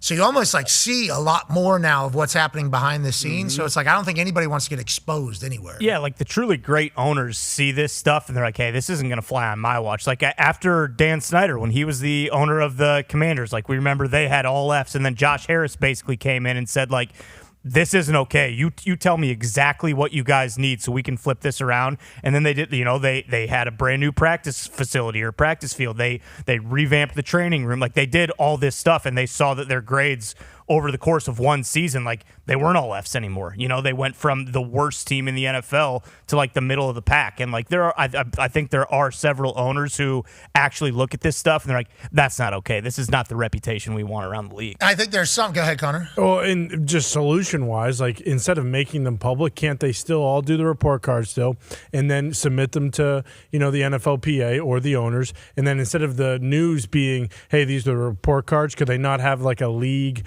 mandated yearly change where, hey, this is the report card and this is what we're changing in every building because the report card, instead of doing like, hey, this is the report card, it sucks. And then later on, when all those grades do get better, to Ty's point, like you don't hear about the yearly changes or whatever, really. You mostly focus on all the negative shit. That's just today and how it is. But if they do league mandated changes, can't that work? The league would never mandate that billionaires that own the league have to spend more money guaranteed every single week. Don't they have a G5 fund? But on that, no, that's to do like repairs and stuff like that, the things which could potentially be your building. But some of these buildings need full thing. I don't know if they'll ever agree to guaranteed money spending on the other side. Maybe they just release the top 25 teams in order. Yeah. Okay. Yeah. Release the top 25 teams in order. And if your team's not on there, ass. Okay. Can we build a song for it? Can we build a song for it and put a cartoon to it? Maybe the top 12. Yeah. Maybe they do put out the top. Well, 12, I don't Top think. 12 last place down to one. Yeah, but I don't think. Back down to one. Yeah. This team has no cold tub. That's actually pretty good. Pretty Write good. that down. Write that down. Write that down. Let's not redact that. Let's keep. You probably shouldn't have rookies, or maybe say, hey, only third. Like you got to be in the league 2 or 3 years before you take this poll. Because if you're a rookie coming in, you don't really know the ins and outs of the training room and the staff and all that, and you might have these elevated expectations coming from a crazy college place that they're trying to bring recruits in. So they have. That was always a known thing. I assume you guys knew that. Like I assume when I went to the NFL, the facilities would be worse than college. I heard that. I was wondering if the facilities, because of NIL now, if college facilities will start to get a little worse. House poor, brother. You don't want to be, they don't want to have all the money up, all the investing money into facilities because guess what we need that money for, actually? Players, yeah. So if we could actually sell about 4,000 square feet of this gym to somebody to get the money, it's prime real estate. Though. That's a big part of recruiting. No. Is it anymore? That's what we're saying. Where are you going to be spending? Adequate now. But if you have a shit ton of money, definitely have good facilities. And also, like down there at Texas Tech, they have so much money. So their facilities are going to be very nice, and they're going to have enough money to pay the shit, pay all the shit. For teams that don't have a shit ton of money, it's like, would we rather have money to give to players, or would we rather have money to upgrade our 15-year-old weight room rate? Like, that's the decision that's coming in. That's kind of short-sighted, though, because, you want the top-flight players, but we all know, like, you're only as strong as that, the middle of the pack, you're the guys that are playing special teams, like, and those are the guys that are not making the big money, but if it comes down to these 3 or 4 schools, like, okay, but these facilities are great, the meeting rooms, the hot tub, cold tub, all this different shit, because even coming from UConn, like, they made the guys that built it, they built a great facility, and then you go, because I assume the opposite. I assume once you go to the NFL, everybody has top flight shit, and we definitely took a step down going from UConn to New England at that time. I don't know how much it's changed at this point. Colts as well, yeah. West Virginia was not. They built our facilities while we were there. Same with Pat White, Steve Slayton, you guys, Orlovsky, you guys kind of built that place, and they got to reap the benefits of it for sure. I mean, AJ took a pay cut to go to the NFL, so exactly. Well, that's also with AJ though at Ohio State. They're an NFL factory there, so he's got a lot of OGs coming back and telling him about what the NFL is like, which I think is an advantage to a program that has a lot of NFL guys. West Virginia, we had Pack, Slim, Yeah, Chris Henry coming back and like basically telling us what NFL. I didn't have really any info about the NFL other than just being a fan of the NFL for my entire life because I grew up in Pittsburgh, and when the Steelers won, the world's better. Now, did I fall in love with the Pittsburgh Steelers? Certainly loved when they won, but I love the NFL players. Like I just like players. I like the league. I like everything about it. But I didn't know like the ins and outs of it, and I think it's because of West Virginia. We didn't have a lot of like NFL guys. But to your point, I thought I was walking into the one that got drafted. I couldn't wait. I'm like, man, every day I'm gonna be walking into this place. I can't wait. First time I walk in. Place is a shithole. No. Didn't think that, but I did think, wow, like I think West Virginia at this point has gotten nice. It was almost like we're back to like my sophomore year at West Virginia all of a sudden. It's like we're sitting down, we got the cage lockers, obviously. There's no it's like Hey, where were the Steelers at on that list? Because we know the Steelers they have to be where they are, splitting their facility with Pitt. Like I would assume they didn't grade super high. Yeah, that's Rooney was in a part of the conversation, yeah. And The split facility is wild. The split facility is wild. Yeah, there's more information because Tomlin can go to Narduz and ask him questions, and Narduz can do the same. They did the volleyball thing. Remember, they did volleyball down and punts. Yeah, the dudes loves it. Such a better bounce we can work on. Your point about like when you walked in the NFL locker room is really interesting too, because if you think about it, who is in your locker room and like the leaders of the locker room and the guys that are giving you the information and teaching you how to be a pro, that is so vastly different from team to team, and it completely changes it because like you said, you've never been in the NFL before. This is your first experience, and the only thing shaping your entire experience is this group. And if you got a shitty group, you have a completely different outlook, a daily routine, and future vision than a guy who comes into an incredible locker room and is set up for success. I walked in there, Adam Vinatieri's on the team. Yeah, right. What a hilarious situation. Then Peyton's like one of the greatest leaders of all time. So I'm just going to watch these guys, I guess. I just lucked out that I just fell into the fucking greatest 10 years in the history of the NFL. I'm going to watch them. But to your point, like that's the only reason why I was successful. Greatest what? Winningest decade in the history of the NFL, regular season. Yeah, there you go. There it is. I walked into That was the last part. We don't need the fucking... I just walked into the Patriots locker room, so I thought that so we couldn't think the same thing. Yeah, I walked Tom Brady, who just won the Super Bowl the year before. Randy Moss. That's what I did. Wes Welker. Well, I paid Manning, Dallas Clark, boys. You know. Seymour, Teddy Bruce. Yeah, not enough trophies for those boys. I agree. They really fucked that up. Ran into a tough squad up there in the Northeast. Well, I mean, Phillip Rivers at home, too. I mean, they fucked it up. Well, now, to be clear, Phillip Rivers at home was the reason why I got drafted. Which, shout out. Yeah, so I appreciate Let's not forget the Steelers in Indy. That's a good point. Let's get out of here. Guy got tagged. We don't need to talk about. I appreciate you, man. You're the best. Keep killing it on Sundays, ladies and gentlemen. JJ Watt. Yay. All right, ladies and gentlemen, we get a chance to catch up with Jeremiah Love. And I'll tell you what, the running back from Notre Dame is obviously incredibly talented on the field. Off the field with the chat with us, I think he's going to make you fall in love with him. And I know a lot of people aren't going to feel this way, but maybe even the entire Notre Dame operation. We'll see you on the other side. What is it like under Coach Freeman? What is it like being a Notre Dame Fighting Irish football player? Is it a full commitment? Is everywhere you go, everybody knows who you are, I assume, at this time? Yeah, pretty much. It's pretty much a full commitment. Got to give everything my all, really. School, football, and then even off the field, like, you know, I got things I got to do, just business related. You know, so all my time's just taken up, but, you know, I'm all in on football, you know, doing whatever I got to do, you know, in the classroom. So I'm, ain't got nobody worried about me grade wise. And then, you know, making sure I'm getting extra work in, and constantly, improving so that, coaches can continue to trust me to go out there and make plays. But, you know, I'm all into everything, school, football, you know, outside life. Pretty busy, man. Yeah, you're a legend. A lot of things going on. You're a young legend, pal, and we've enjoyed learning about you and watching you play, and it's all working out, I would say, with how much you're all in on everything. Let's talk about, obviously, you just cooked Pitt, and it seems like the grass wasn't that big of a deal that I thought there maybe was going to be. Did you feel anything with the grass being asked? Because obviously you looked like you were floating around Acrisure. No, I didn't feel the grass. Actually, I didn't. I think the grass is actually pretty good, I think. You know, I felt pretty gripped down. I mean, I wasn't slipping. Oh, I did slip one time, actually. So the grass it did catch me one time. It caught me up. And I was finna be out on this play. It was like a mid-zone play. I was finna be out, and I freaking slipped. or like I tripped or something. I don't know. It was probably the grass because you said the grass is it's trash. No, yeah. Well, that's what they say. That's what they say. They say the grass is ass, but it looks pretty good, I will say. So the groundskeepers are going to be pumped to hear what you just had to say, especially because they had a double weekend. Let's talk about the Pitt game a little bit and the atmosphere. You know, the big story of that game was for Pitt, Coach Narduzzi said it on the other side, we can lose by 100 in this particular game. It doesn't really affect the outcome of our year because we can still win the ACC. Thought there was a chance that's how it was going to go the first couple minutes of that game. I thought maybe you guys were going to win by 100. But the story for you guys, and it's been the story all year basically, is another loss and it's over. Another loss and it's over. Another loss and it's over. You have that miraculous, amazing, fun run last year. This year, it feels like every week people are wondering if it's going to be over. How have you guys addressed that and kind of focused on what matters as opposed to what could potentially happen with an outcome every week?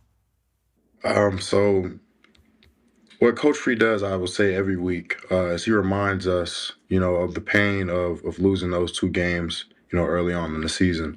And he kind of uses that reminder to, you know, help us to make sure that we're doing everything that we can to put Notre Dame in the best position possible to go out there and have success. And as a player, what I do mentally is I just respect, you know, every opponent. I don't go into any game thinking that anybody's going to lay down because at the end of the day, we as a program feel like, you know, people got a target on us, you know, no matter, you know, how we're doing, no matter where we're at on the rankings or whatever it may be, you know, people want to beat Notre Dame.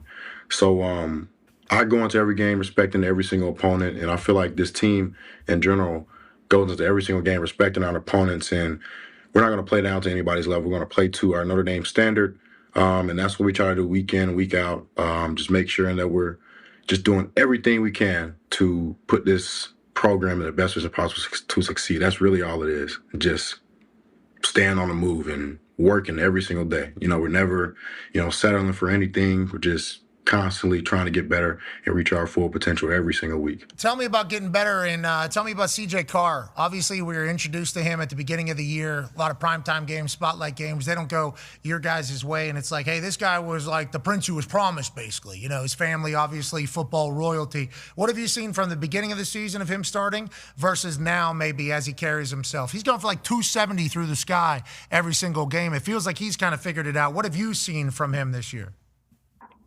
I mean, since game one, I've just seen a ton of improvement from CJ. I would say he's always been a baller. Like, he's always been able to, you know, make the difficult throws. He's never been, you know, the type to cower down or be scared of any defense that we played. You know, CJ has been just elevating mentally, I would say, every single game.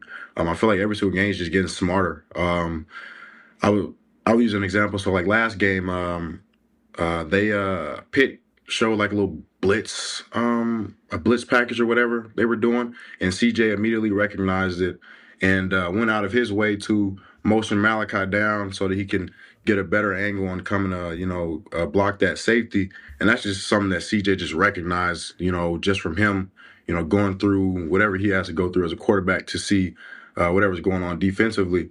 And he picked that up and was smart enough to move his guy down in so that he can get a better block on that safety to give us as running backs a better opportunity to, you know, break free for a touchdown or break free for 10-plus yards. And that's the thing I'm talking about mentally with CJ. He's been able to just get better at things like that week after week after week. And I've been noticing it. I feel like everybody in the building's been noticing it. But CJ's has been constantly on the trend of just getting better every single week, man. And I don't think he's stopping anytime soon. You in the backfield as he's doing that. Okay, young buck. Okay, young buck. Love that. You know, that makes everybody comfortable. That makes everybody confident whenever your quarterback's doing that type of shit. Legit, I think. That it radiates through everybody, right? Yes, sir, it does. I have the utmost confidence in CJ. You're standing back there. Yes, CJ. Yes, CJ. Yes. You talk about the running backs benefiting from that. You guys have a great room over there. Go ahead, Tone. Yeah, Jeremiah, obviously, if it was just you in the room, it'd be the best running back room in the country, but you also have Jadarian Price and then Aeneas Williams. Also, like, it's incredible, the talent in there. Obviously, you get your touches, but like, how is it as a room with all of that talent and everyone wanting to get their touches in a game? I would start off with saying it's a very positive environment in the running back room. Oh, snap. Are you all right? It's very positive. You getting choked up? You getting choked up talking about the running back room. I get it, yeah. A lot of love in there. A lot of love. Jeremiah and, love Lots as a of whole. love, man. But it's a very positive environment in the room. Everybody wants to see each other succeed. There's not been a moment at any time where, anybody's been jealous of anybody. There's been any type of animosity or anything like that. Everybody just wants each other to go out there and do their best, man. And I feel like as a running back room, that is what helps us, stay together and what helps us to, really go out there and perform better. Because say I see a look in the game and I don't execute, just with, me wanting to see my teammates do better than myself. I relay something to JD, tell him about something that I saw, and he picks that up quick, goes in there and makes a huge play or goes in there and scores a touchdown. And I feel like that's just how we are as a team. Like, everybody wants to see each other succeed, whether that's defensively, offensively, or special teams wise. Like, everybody wants everybody to get their shine. They want everybody to get the glory, and they just want everybody to succeed, man. That's just how this team is. I feel like we're really, really close-knit brotherhood, man. That's a great culture. Great culture. And you also seemingly at this point have a very calloused culture as well. Go ahead, D-Bud. Yeah, absolutely. You mentioned Coach Free earlier, and you guys had a great run all the way to the title game last season. How does the team feel compared? I know every year is a new team, but how does the team feel compared to last year going into this home stretch? I know you're not in the playoffs yet, but going into the home stretch of the season. I feel like this team is really good, man. Compared to last season, I would say I feel like the brotherhood is there more. I would say kudos to last year's team and whatever we were able to accomplish. We got to get to the national championship. We didn't win it all, but we got there. We took some lessons from that. And as far as this team this season, man, we're ready to go. Really, we got to focus on the now. Finish the season out, the regular season. But once that's over, man, we're putting our foot on the gas and we're going. And we feel very confident in our ability to go out there and compete with anybody. But this team in general, man, the brotherhood's there. We got the players, we got the culture, we got the coaches. So we're just gonna go out there and do what we got to do and put our best foot forward and compete. I'm a big fan of yours, Jeremiah. Seems like every answer you give, I become a bigger fan of yours. I am. Now, granted, is this your last year? How many years you got left of eligibility? I got one more year of eligibility left after this. That's awesome. West Virginia would certainly love to have you. I don't want to do any of that type of tampering stuff, but it seems like you're going to go down the record books in the Notre Dame halls of fames, if you will. Ty has a question for you. Yeah, Jeremiah, obviously with so much left in front of you guys this year, it's probably hard not to just stay present and be in the moment, but have you had the opportunity to think about the legacy that you'll leave behind at Notre Dame? I went to Catholic school, first grade through high school, and if you go to Catholic school, you want to go to Notre Dame. And when people become Notre Dame fans, it's a lineage thing. They're Notre Dame fans, their kids are, their grandkids are, et cetera, et cetera. Have you had the opportunity to think about that? Because you already are a legend at Notre Dame, but when you get, when you leave and you are a legend at Notre Dame, you live on forever. You'll outlive yourself, your kids, all that kind of stuff. If you do what you have done and continue to do, you will be a legend at Notre Dame, long after you're gone. Have you had the opportunity to think about that at all? A few people have asked me what type of legacy I want to leave, but I haven't really took the time to sit down and really think about it. If I'm just to go off the top of my head, I want to leave a legacy of greatness, I guess you could say. I want people to think of me and think of a guy who never gave up, played through anything and everything, played for my team, did things not for myself, but for the guys that, I trained with every single day.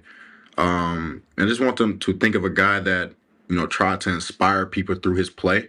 Because at the end of the day, that's really what I want to do. I feel like God gave me an ability to do great things on a football field. And, I want to use that ability to inspire lots of people to just be themselves, because it took me a lot to get here, man. It took a lot of hard work, lots of ups and downs. So I hope people, after my career here, look at my story and my journey and it inspires them to be themselves and to keep going and to just do whatever they want to do and have fun with it, But I haven't really had time to think of my legacy. But yeah, we're just spitballing right now. This is what I would like people to hopefully think of. I laid it all in line for my team. We won a lot. I worked my ass off to get here. I hope I inspire others to do the same. And I want to let you know, brother, signed, sealed, delivered. Your legacy is already set at Notre Dame. We can't wait to see everything else that you do. But a part of that inspiration in the road that you took to this place was visited with Jen Lauder early in the season. And I want to let you know, man, maybe the best thing I've seen somebody do in a long time is be that transparent. Connor has a question. Yeah, Jeremiah, the Jen Lauder piece from Game Day was incredible, and it kind of talked about your upbringing and who you are more so just as a human, let alone a football player. And one thing she said in there was how your mother kind of mentioned that you told her when you were, 5 years old, Mom, I don't really feel emotion. Is there a part of that journey where you developed those types of things? Is it something where you're more emotionally intelligent, where you can kind of feel the vibes off of other people versus actually feeling them yourself? And also, did you use that to your advantage? Like, at what point did you view it more so as a gift from God and something that you can use to make you a better human, better football player, better everything? There's definitely been some evolution in my emotions. As a kid, like you said, I did tell my mom I didn't really feel emotions. And that was true. Like, I really didn't. Like, a lot of things didn't faze me. A lot of things didn't move me. I was just the type of kid who I feel like was kind of just there. I mean, I was just there going throughout whatever I was doing in the day. Didn't really feel too much of anything. But as I've gotten older, as I've, just got to experience a lot more things like love and friendship and things like that, like, my emotions have definitely shown up a lot more. I'm still working on being more emotionally intelligent. I feel like I've got a great vibe on people. I feel like I can tell how people feel about me, and I know how to read situations now. But emotionally, I feel like I am a lot more there than I was as a kid. Like, I feel a lot of things now. I feel, love. I feel happiness. I feel sadness. I feel a whole bunch of things. But I just got to become more emotionally intelligent. I feel like I'm still growing in that aspect, but definitely way different than I was as a kid. And I use that to my advantage in football, or I use it in my advantage in football growing up, because whenever I would lose or whenever we would lose games, I wouldn't care.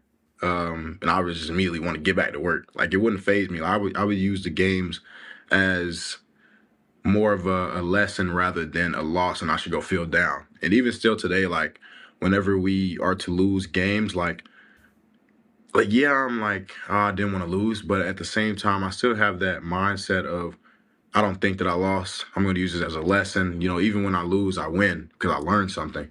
And I just feel like that's just a weapon for me. Like, things don't affect me like how it affects other people. And I just use it to my advantage, Well, I hope you get a chance to experience the happiness that your game and your hard work has brought. And we are very thankful that we're getting a chance to watch your entire story kind of unfold in front of our eyes. And thank you for being so transparent through it all. From feeling like you're just existing, basically, is what you said there as a young boy, to now thriving and inspiring and motivating an entire country. You're special, dude. We're lucky you came on the show. Thank you for taking the time. Thank you. I appreciate you guys. Now get your ass back to class. You're the man. Ladies and gentlemen, Jeremiah Love. Thank you, Jeremiah. Hey, he was awesome. He was legitimately awesome. He came sprinting from a class for us to record that, and then he was heading back to another class. He is a cool dude. And the fact that I think he said on game day, like, growing up, didn't play football, kind of picked it up later. He's only going to get better, stronger, tougher. And he said what he worked on in the offseason was running people over. So not only is he dynamic, obviously, and mentally it sounds like he's in a better spot because of everything he's been through than maybe everybody else, but now he wants to work on the physicality even more. And he has some of the toughest runs in football over the last couple of years. It's like, this guy's going to be a monster on Sundays, and obviously Notre Dame knows that. What a perfect kid to be at Notre Dame, isn't it? Like, listen to him speak. He seems so intelligent, so smart, so, like, dialed in. But yeah, his story is cool. I remember the game day piece. Obviously, you guys talked about it a lot.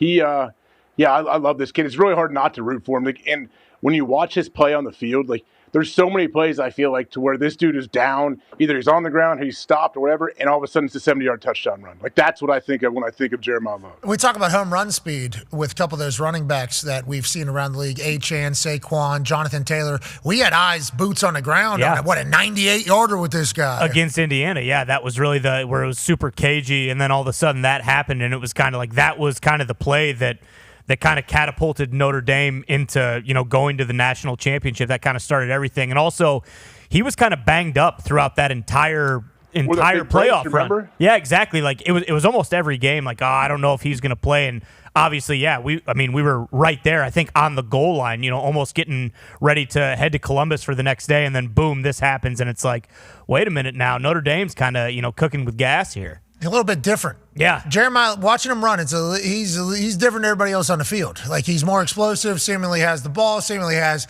a lot more yards, and then all of a sudden they just ride him, and Riley, obviously, but they ride him all the way to the national championship. Then this year, first couple games, he wasn't getting the rock as much. It was kind of like they were splitting it. We're like, what's going on with Love? We saw him on the sideline. Is he hurt? Is he not hurt? No, he's in it. And then, obviously, they got a great running back room, so they have to manage all of that. But he is clearly the guy. So with Lacey yesterday, Ole Miss, and then now Jeremiah Love, we can say we've had the best running back in the country on this show. Yeah. Yeah. That's right. 19 touchdowns. We pissed some people off yesterday, Tone, whenever we were saying Ole Miss is the home of the best running back in the country. Yeah, I was thinking about that, but it's hard not to do that when he's literally staring right at us and Lane is saying that into a microphone. Yeah, Jeremiah Love is the best running back in the country. But Jeez. But hey, I didn't know you were just going to roll over that quick. Lacey was very good for us. Yeah. Jeremiah was awesome. Yeah. Not that Lacey wasn't, though. So let's I don't think anyone's going to be super mad if we say, hey, Jeremiah Love's the best running back in the country. No, a lot of people actually were super mad that I said somebody else was yesterday. So that is how I learned of that thing. And they didn't even know I had a Jeremiah Love. We talked to him. Yeah, I agree. And I actually told him he's the best running back in the country. There's a lot of those. There's like 3-4 guys around the country that are obviously special. Running back position going to become even more important to the NFL game. As we saw last year, Saquon Barkley won the Super Bowl alongside a great offensive line, a great run game. And now we can kind of tell who's going to be on the run to the Super Bowl. Every single week we get a chance to go in the trenches with AQ Shipley for the top 5 performing offensive lines of Week 11 now. AQ, obviously there's a lot of pressure on the top performing offensive lines because they are going to carry a team to a Lombardi. There's a lot of pressure on you to tell us who the right ones are because there's seemingly a little bit earlier in the season became a little bit of a bias, wasn't there? He was getting phone calls from offensive line coaches and saying, hey, you're doing a good job on there. You look thin. And then all of a sudden, the next ranking is like, hey, number 3, shit team is on here. Their offensive line's really good. It's like, AQ, feels like you got bought a little bit. Now, we're getting to playoff time. We're getting important football time.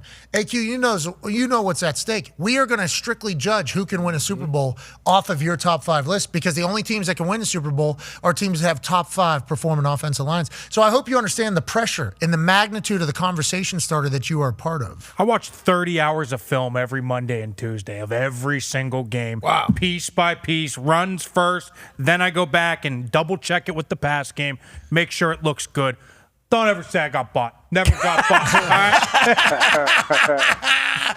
Never bought. Never Integrity bought. Full. Let's go to the top 5 out of Week 11. Number 5. The Baltimore Ravens. Congratulations. YB Lashley, you could be more out there. That's right. They had over 190 yards rushing. Derrick Henry gets over 100. I said this when Patrick Ricard came back, that they were going to be going up, trending up. And look at this play. It's a double wham. Really, I've never seen this. Normally you wham once. They send Kolar and Ricard back, and then there goes Derrick Henry, 59 yards to set up a score. Derrick Henry is obviously an alien as well. He's 6'3", 250 or something like that. Dog. And he's deep into his career and still has the capability to do whatever, whenever.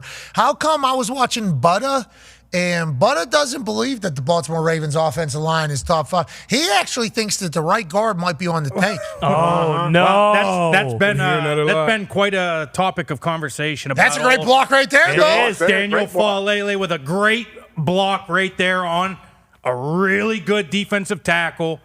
Kick out, find a butt, get up in between. See, Butta, you need to watch these plays because Butta was showcasing some other plays where he was. Now, having said that, He's on top 5. Come on, AQ. He's got to be betting games. That's what Butter said. Butter said, I want an investigation with his hat. I mean, the entire thing. Yep, there it is. He is not happy about this. He played offensive line, too. You could hear that he played offensive line in high school. He goes, you get to the second level, you get the guy to cross your face. This guy crosses his face, he just lets him go. He's got to be on the tape. He has been catching a lot of flack the last couple of years. He's a big guy. We talk about him a lot on here. He's obviously talked about a lot on the internet. He doesn't bend real well, but he is 390 pounds. He gets in the way. Jeez. Probably not their best offensive lineman, but he's the best they have to offer, and he has a heck of a block on this play. Butter, let's watch these types of plays. Maybe he's just trying to get better. But Butter said, a right guard ain't that hard, man. Right guard ain't that hard. Butter was like, you're either getting this guy or you're going up. He missed all of them. He said, what are they? And the fact that they're on top 5 after watching Butter, I think is a surprise. I mean, that is a mind blower to me. Let me also say this, too, because I think we talk about this a lot, too, right? Like, the offensive line can play really well, but the scheme also makes them play better than maybe they're capable of playing. And I think against this Cleveland team, it was an up-the-field penetrating defense. Monken, the offensive coordinator, had a great plan this game. So they did a lot of pulls. They were trapping guys, letting them get up the field, trap. They were trapping left. They were trapping right. They were whamming right, whamming left. And so I think that helped this group this week. And obviously Ricard being back helps this group. Is this best offensive line in the run game or best offensive line as a whole? Let's go to Hammer Dahn. He's got a question about the Ravens at 5. No, I just had a question because I did see that Myles Garrett had 4 sacks. I think they had 5 overall, so I didn't know if that played Myles Garrett into it or had not. 4 sacks? Yeah, so 3 of those were Lamar Jackson rolling out right, play action, nothing there, and then just eats a sack. 3 of those. Oh, 3 so, of those plays. So it wasn't really a good game by Myles. 3 of those plays. 3 of his 4 sacks were literally, you can pull it up. Roll right, nothing there, 6 seconds, 7 seconds, chip, boom. Okay, cool. Now he comes in and gets the late sack. Lamar that makes sense? running to his arms. Oh, so he's Myles Garrett's a sack merchant. Well, he stole some this game. Here it is right here. This is one of them right here. Just start that, Tony. I mean, throw the ball away. Well, he's trying to get a touchdown. Trying to score a touchdown. Trying to score a touchdown. He's trying Throw to the make a ball play. away. I mean, this is 7 seconds. Throw the ball. What do we? That was right in the pocket. He did kind of knock that tackle down right off the off. Yeah, there's the one. There's the one. That was the only one where he had a clean one where it was a highlight reel play. I mean, he threw Rosengarten. Listen to this offensive lineman. Listen to this offensive lineman, AQ. Guy had 4 sacks against you guys. 3 of them not on the other line, though. Do you know how many football? times? You blame me. Do you know how many times we sat in a room and watched quarterbacks jerk the ball off back there and say, throw the fucking ball. Throw the ball. Yeah, because you're holding on for dear life. For dear life. Yeah. Every single play, all season long, we're inferior athletes going against freakazoids. If it's meant to be out, 5-step hitch, throw, get it out. We can't do this. Yeah, so it shouldn't be on the other line is what he's saying, Tone, even though he even got a cosign from Frankie Skates in the back, too. As soon as Tone dropped in the ear and goes, didn't Myles Garrett have 4 sacks? And then Nick in the back goes, he did. Well, that's happening while you're talking. This was best case scenario for me because it gets him to kind of talk shit a little bit on the Ravens offensive line, and I kind of had an idea of what he would say about Myles Garrett, so that was a win-win for me. Okay, yeah, I'm happy you got it in there. Myles Garrett, great football player. Great football player. Okay, let's go. Number 4 performing offensive line. Wow. San Francisco 49ers. Congrats to them all the way back. Christian McCaffrey averaged 6.2 a carry. They ran for over 100 as a group. But let me hear, before we let this run. Okay, so when we run counter week, everybody from the day 1 install, AJ knows it, D-Butts knows it, everybody that's ever played defense knows you kick out the end man and you wrap. Watch what they do. They send Trent Williams out. They leave the 3-tech unblocked because he's reading Trent Williams, which widens the hole. Now you get the easy kick out, use check up underneath, 20 yards up the middle. Everything has reason and purpose, you're saying, and it is all to block somebody easier and better. That's exactly right. That's Dante Stills, former West Virginia Mountaineer, falling for the Kool-Aid right there. Yeah, well, hey, listen, sometimes you got to believe what you're seeing, especially if you're getting duped like that. If you live in the paint, you're going to get dunked on. But Christian McCaffrey matched with the Shanahan run scheme in this offensive line has been a match made in heaven, especially if he's healthy with Juice as the fullback for him. He's been fantastic, and I think what Christian has done week in and week out from week 1 till now, he's gotten better every single week. They are so close to him being back to where he was in 23 when he was having an unbelievable year, 23, 22, whenever he comes over, and it's like they are so close. They're getting better. They're getting healthier. Everybody's blocking, straining. They are this close to being 150 yards rushing every week. The Rams are next for the San Francisco 49ers. And, who the San Francisco 49ers play next? I think they got 3 easy games, don't they? I don't know about NFL. Yeah, I don't know if there's any easy games. But you get what I'm saying. Like teams that team aren't- record-wise. Okay, so they have Carolina next. That ain't an easy game. Ain't no easy. What are you looking at, the record or film? That's a good football. You looking at the record or film? I'm talking just strictly record. You look at them because they have the 4th or 3rd place schedule. So their schedule, strength of schedule based off last year's record, they have a pretty easy schedule. I want to say it's either the 1st or 2nd easiest schedule in the league. They got Carolina, Cleveland, Tennessee, There you Colts, Chicago, then Seattle, obviously. Chicago by then. You think Christian McCaffrey goes for 150 plus in at least one of those games? I mean, rivalry game, right? That's his old team. They traded him away. Oh, you're saying this weekend he goes for 150 plus? You don't respect the Panthers at all. Yeah. Watch that. You don't know what you're saying. Did you watch Packers Panthers? That's a good football team. I did. I know who they are. And their offensive line, Rico Dowdell. Yeah, I know. He ran for 23 yards this past week. He did great. It's quarterback. 450. Yeah. Jeez, yeah, they didn't run the ball much. I mean, it was a different offense. That's unbelievable that's how you just kind of slide that in there. Now, on that note, who's the number 3 performing offensive line out of Week 11? The Los Angeles Rams. And why I say that is because I absolutely love their scheme. I cannot wait to see where this goes because Sean McVay has completely flipped to where he was a couple years ago. It was 11 personnel, literally no tight ends basically on the field, and everything was shifts, motions, wide zone. Now they go 13 personnel, use one of those tight ends as a fullback, motion one, get 2 double teams at the point of attack, fullback come front side, boom, get the kick out, Kyron Williams. Look at Devontae Adams blocking in space. I mean, this was the first run of the game. Yeah, they started the game this way, and Kyron Williams is obviously a weapon for the Los Angeles Rams. We're talking about Matthew Stafford a lot. You're saying, hey, maybe the offensive line needs a little bit of a chatter as well? The O-line's been great, but I love what they're doing scheme-wise, like I said, with this 13 personnel, because they run about 9 different plays off of this exact same look. They can run front side with the duo. They can go backside with the Bob scheme, which is back on back or ISO. They can run the inside zone, the outside zone, and then all of the play actions that come off of this. Sean McVay's got a big brain, AJ. You can't stop it.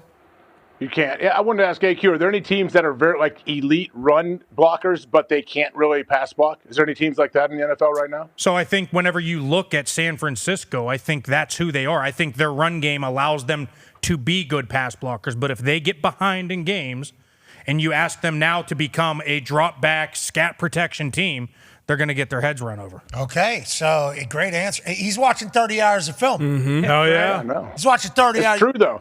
I know, AQ, I know guys, I don't know how you were, but I know guys that were, big-time recruits as high school O-linemen, and then they came in and they couldn't pass block. Like, I know that's a thing, too, where you kind of got to learn. They were big road graders in high school, and then all of a sudden you got a kick slide, and it's tough. He's talking about Kevin Brown. He is talking about Kevin What? Brown. That is what Would you're have been saying that if he committed to Ohio absolutely State. not. I'm talking big old heavy 375-pound fatsos that can't kick slide. Yeah, but it sounded like I'm watching these film of this guy being a road grader, but then he can't pass block because it sounded like you're talking about yesterday's film. Never. He never crossed my mind. Just know, because you didn't go to Ohio State, obviously. Just know that the I'm film a that big you're fan not of Kevin seeing. Brown. Okay, I would like to hear that. Huge fan. I love when an O-lineman is finishing 5 or 6 Hey, I dudes love every that. single play. I'm on board. I love that. I just hate the fact that he decommitted from Penn State. Who, Kevin Brown?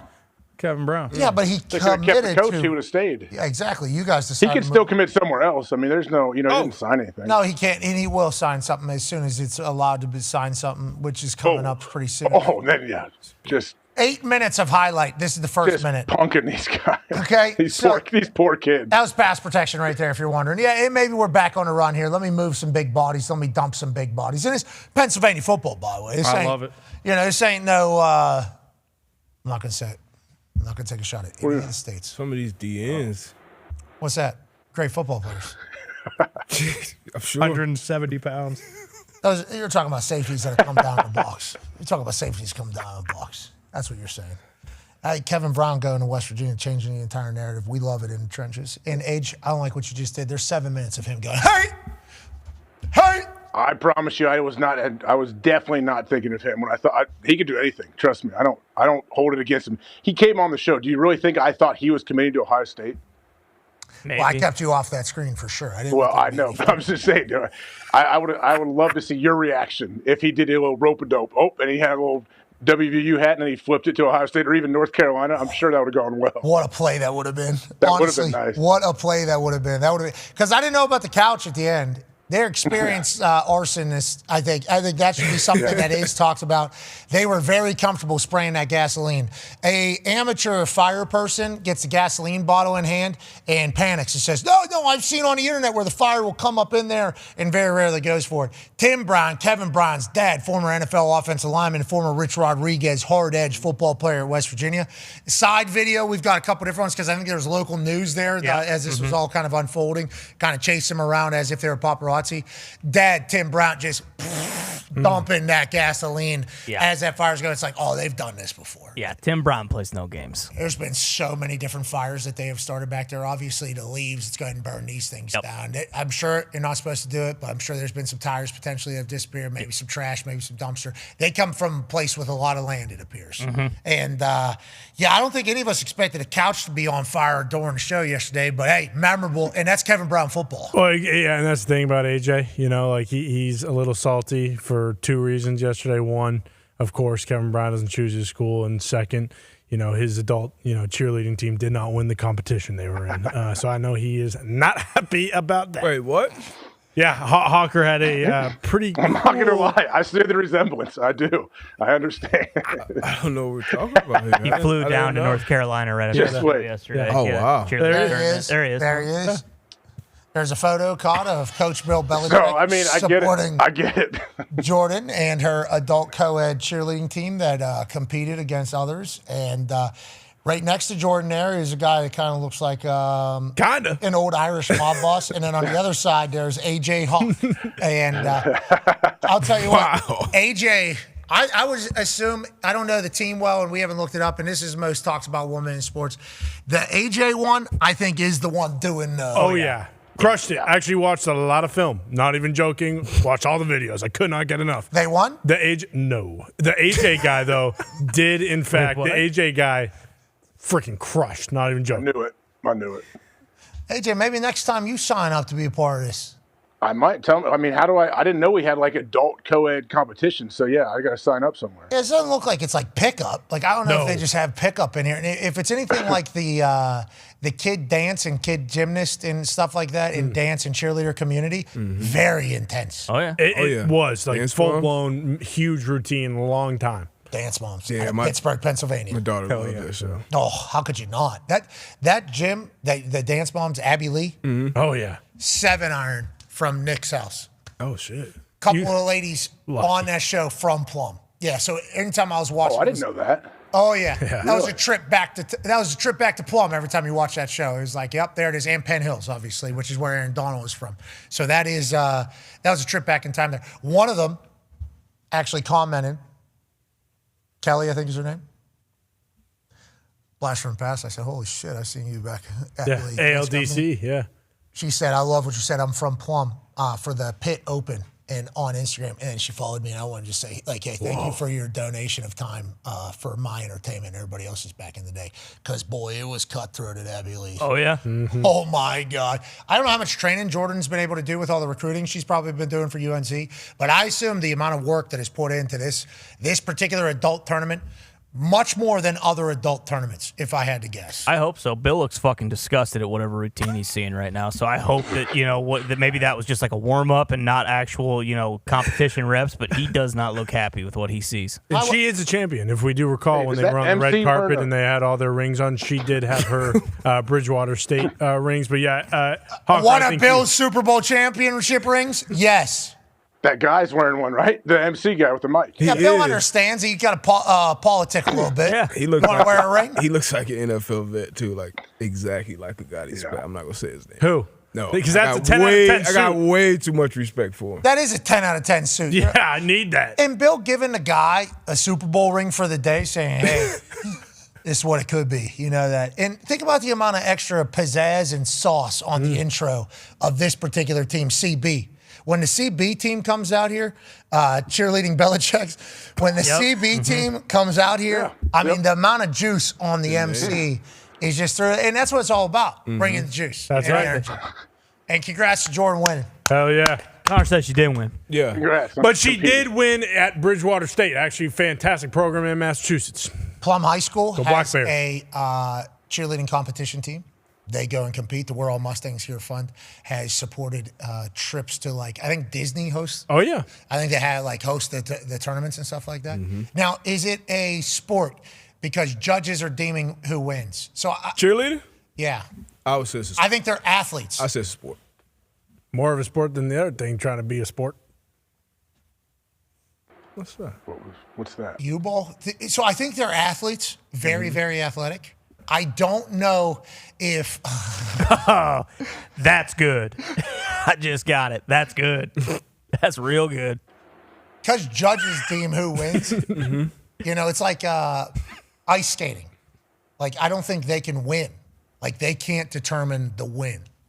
They can hope that somebody else judges if they win. Does that make sense? So it's either a sport or a competition.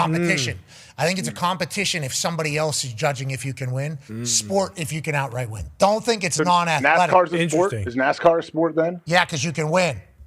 Okay. Yeah, I never thought of it that way. Yeah, that does make a lot of sense, though, that breakdown of the two, actually. And I think I came up with this in my brain. I don't know how many times I've said it publicly or if I've ever said it publicly, is during, like, the Olympics. Because, like, Nathan Chen will go out there and absolutely crush it, and then he still has to wait to see if the Russian judge thinks that it was good. Like, can't outright win. So you're competing for a score. Yeah. Simone Biles used to have shit that couldn't even be graded. Exactly. Like, she's definitely an athlete, but I don't think, like, if you got a point for everything that you did as opposed to, like, somebody deeming what you did. I think that's two different. Yeah, that is interesting because you get points for trying stuff, but if it's not as clean, you get deducted points because it's not perfect. Yeah, so I'm not saying they're not. This is not a, hey, you're not an athlete. Like some of those cheerleading competitions, I'm not gymnastics, obviously. This thing.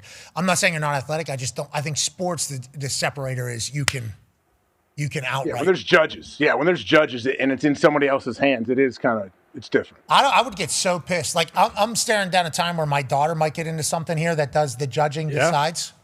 The amount of what the fuck do you know that you could just, oh my God. And let alone if I see a Super Bowl ring on one of the judges, you know, I mean, or the MC, what are you even thinking that entire thing? All right, let's get back to it. Congrats to the CB team. Getting out there and doing it. You watched? I watched every single clip I could find on X. Yes. Is Jordan a flyer? I think we should just get back to the trenches. Let's go in the trenches. Who's the number 2 performing offensive line coming out of Week 11 of the NFL season? The Jacksonville Jaguars. Jacksonville Jaguars, and they were dominant in every facet, pass and run. They beat the shit out of the Chargers. Let's watch this man scheme right now. Center guard pull.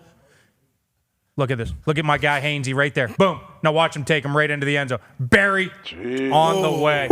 How good is that? Oh, yeah. How good is that? Get the kick out. 73. Run. Boom. Barry on top. That is a hell of a run. That's a lot of effort. Liam Cohen's got a team down there, huh? They got a squad. They're going to be very good. I'm telling you. I mean, they pounded the Chargers. Without Brian Thomas Jr. And their O-line's been great all year long. They went out and made a conscious effort. They went and got a new guard, another new guard, and a center. So they revamped basically their whole team in the last 2 years, I mean, up front. And they have really become very good at football all of a sudden. They certainly have fans. Okay, I'm not saying they don't have fans, but I appreciate the fact that their fans aren't just attacking everybody for not talking about them all the time. Feels like Jacksonville Jaguars fans are pretty much like, hey, let's just kind of be quiet, actually. Let's just hope that this continues in here. Yeah. But everything they're kind of working for is seemingly coming together. And Liam Cohen, damn good play designer and play caller. Unbelievable coach, unbelievable scheme. I think the one thing, obviously, they lose Travis Hunter, and whenever they're another team that whenever they have to throw the ball 45 times a game, that's not the guy. You sure? Yeah, what's going on over here? I just saw the number. We're asking you that. Okay. I like it. The number 1. You guys got to watch the tape. Want me to show you? No, that's for you. Please show us. Miami Dolphins. Hey, Gumpy, congratulations. Wow. Just like I fucking said they would. Okay. Yeah, you did, Gumps, for sure. Gumpy's been singing the praise. First of all, I love this. Look at this. We're in shotgun. We got Achane as an offset back, and look at the big boy in the backfield. Brunskill. Go back. Again, they're getting in on the 6-0 lineman trend. Look at Aaron Brewer out in space on Frankie Louvu. Bury his ass into the ground. Best center in football. This team showed up. Aaron Brewer, best center in football. O-line's been trending this way. Achane's been running like this.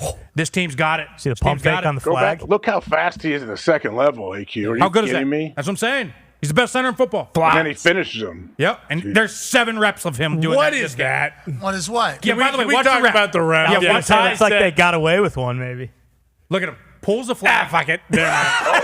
What was that for? I think he thought to himself, is that a football play or not? Do I really want to call this? This would be a big deal. I appreciate him doing that. I like a little second. Not going to do it. Yeah, we're in Spain. I want to get the fuck out of here. Get home. Yeah, Commander's sideline not happy at all either because the coaches clearly saw something, and then when he didn't throw it, what the fuck, dude? This guy was going to throw it. And look at 35 right there. Excuse me. You saw the same thing we saw. I think it's on 55. I can't believe the Miami Dolphins. I cannot believe the Miami Dolphins are the number one performing offensive line out of Week 11 of the NFL season. What is their record right now? 4-7. Yep. Still in it. Battling. It's every week, man. brother. We're lurking, brother. Can't Pounding judge it on the rock, year. brother. Okay. Okay. I would like to say this. I need a new script to set this entire thing up. I say, we're going to judge who we think is going to be able to win a Super Bowl. You did say that before. You want to know the most? That was my entire lead up. Like, It man, was. you know what? In years past, when we've done this, what we have learned is, wow, the teams that are on this list are the teams that are going to be around in the end. And now we got the number one team, the Miami Dolphins. Now, hold on. I know what the new script is. Go back to last year. The teams that are in it in the end are the teams that are up here most consistently throughout the year. Okay, so I need to So the change teams that go 8 weeks, 9 weeks, 10 weeks. So the Colts have been on here the most. where right? are they this week? They're on a bye week, and Yeah, they ruined should my still be week. up there. They should still be up there. It was tough to find. I mean, the groups, there's only 400-yard rushers this week. Jeez. I mean, O-lines we're down this year, boys. We are down. But Miami's up. Miami's up. It's up. Hell yeah. It's a good group. It's a good list. Jacksonville's been up. LA's been up. San Fran's been up. Baltimore, first time up since week 1. Sportsbooks think Baltimore's about to get real hot. Me too. I've been saying it ever since Ricard came back. Ricard is the key. Fullbacks in the NFL are key. Teams using fullbacks or tight ends as a fullback are the best running team. The key card. Yeah, I think I like this Dolphins team in a weird way. I do, I think. And then all of a sudden now I'm seeing the screen up here. It feels like the Dolphins are about to get love again. Ladies and gentlemen, it's time for everything DB, good D, bad D. Is this bad D? No, this is good D. Now, this is not where I was going to start, but since we're carrying the Dolphins water, why don't we keep on going? One of my favorite Dolphins and one of kind of the locker room's favorite Dolphins, Jack Jones. He actually called his shots, a 13-13 ball game here in OT, and he's matched up against Zach Ertz at the bottom of the screen. He's going to get a chip block and then kind of just run and drag across the screen. This ain't the matchup you want to go through, Mariota. Zach Ertz to Jack Jones, undercutting, doing what he does, just his instincts, his anticipation, and his ball skills kind of separate him from the pack when it comes to cornerbacks. He always is, when he's around the ball, he's most likely coming down with the big-time, game-winning, pretty much, interception right here from Jack Jones. That's first play of overtime right there. Obviously, you're in field goal range at that exact moment. Not that every kick has been made in this particular game, but yeah, this is game-winning interception basically on the defensive side. And the Dolphins winning games now all of a sudden. They're chanting Jack Jones' name in there. If we had a chance to catch up with him, we'll run a conversation with him tomorrow. You're going to love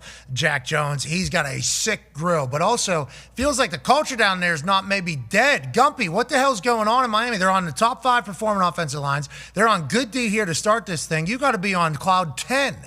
They love McDaniel, and they got some real leaders on the team. Bradley Chubb, Jordan Brooks leads the league in tackles. He had another 20 on Sunday. They're sticking together, man. For what it's worth, I know they're 4-7, but they never gave up, and they've fought in every game they've been in. McDaniel might be a leader down there. Okay, that's good D out of Miami. What else do you have, D? Absolutely. Let's see where we're at now. Let's start at the top of the league when you're talking about takeaways. I believe JJ mentioned it earlier. Much like the Pittsburgh Steelers, they live and die on taking the ball away, and that's what the Chicago Bears have been doing at a high clip this year. This is against 9 last week. 7-3 ball game right here, second quarter. Cover 3. Run it back to the beginning real quick, Foxy. Cover 3, start off with a split safety shell. And on the outside, cover 3 a lot of times just turning to pretty much man-to-man. You can tell the difference of the coverages based on the interior defenders. And just watch Kevin Byard here, who's going to have that circle. He's a flat defender. He gets his width, covering the tight end, but reading the intentions of the quarterback. Sinks right back into his window. 9. J.J. McCarthy never sees him.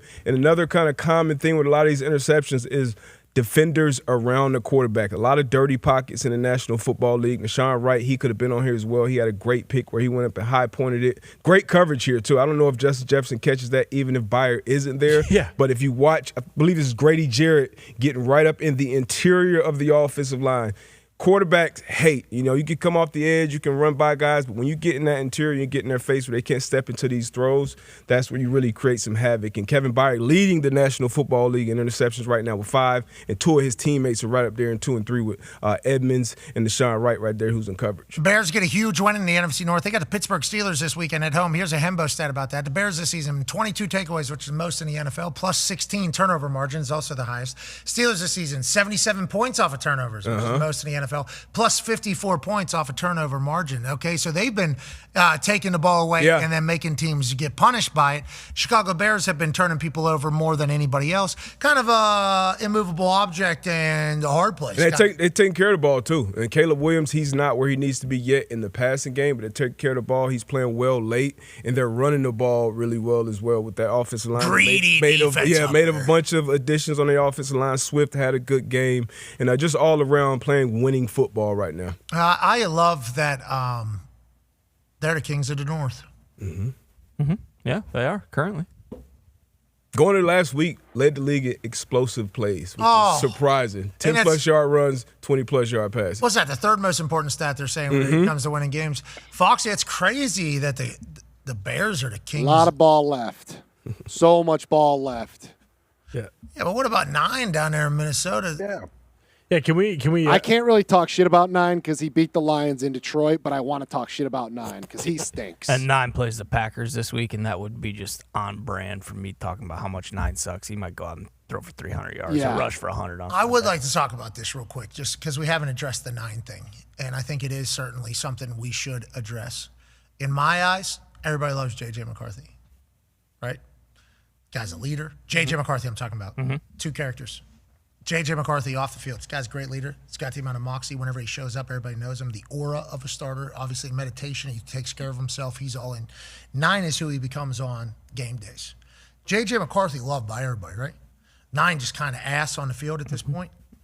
When 9 catches up to J.J., boy, Minnesota's going to be a problem for everybody. When's that going to happen? That's the thing.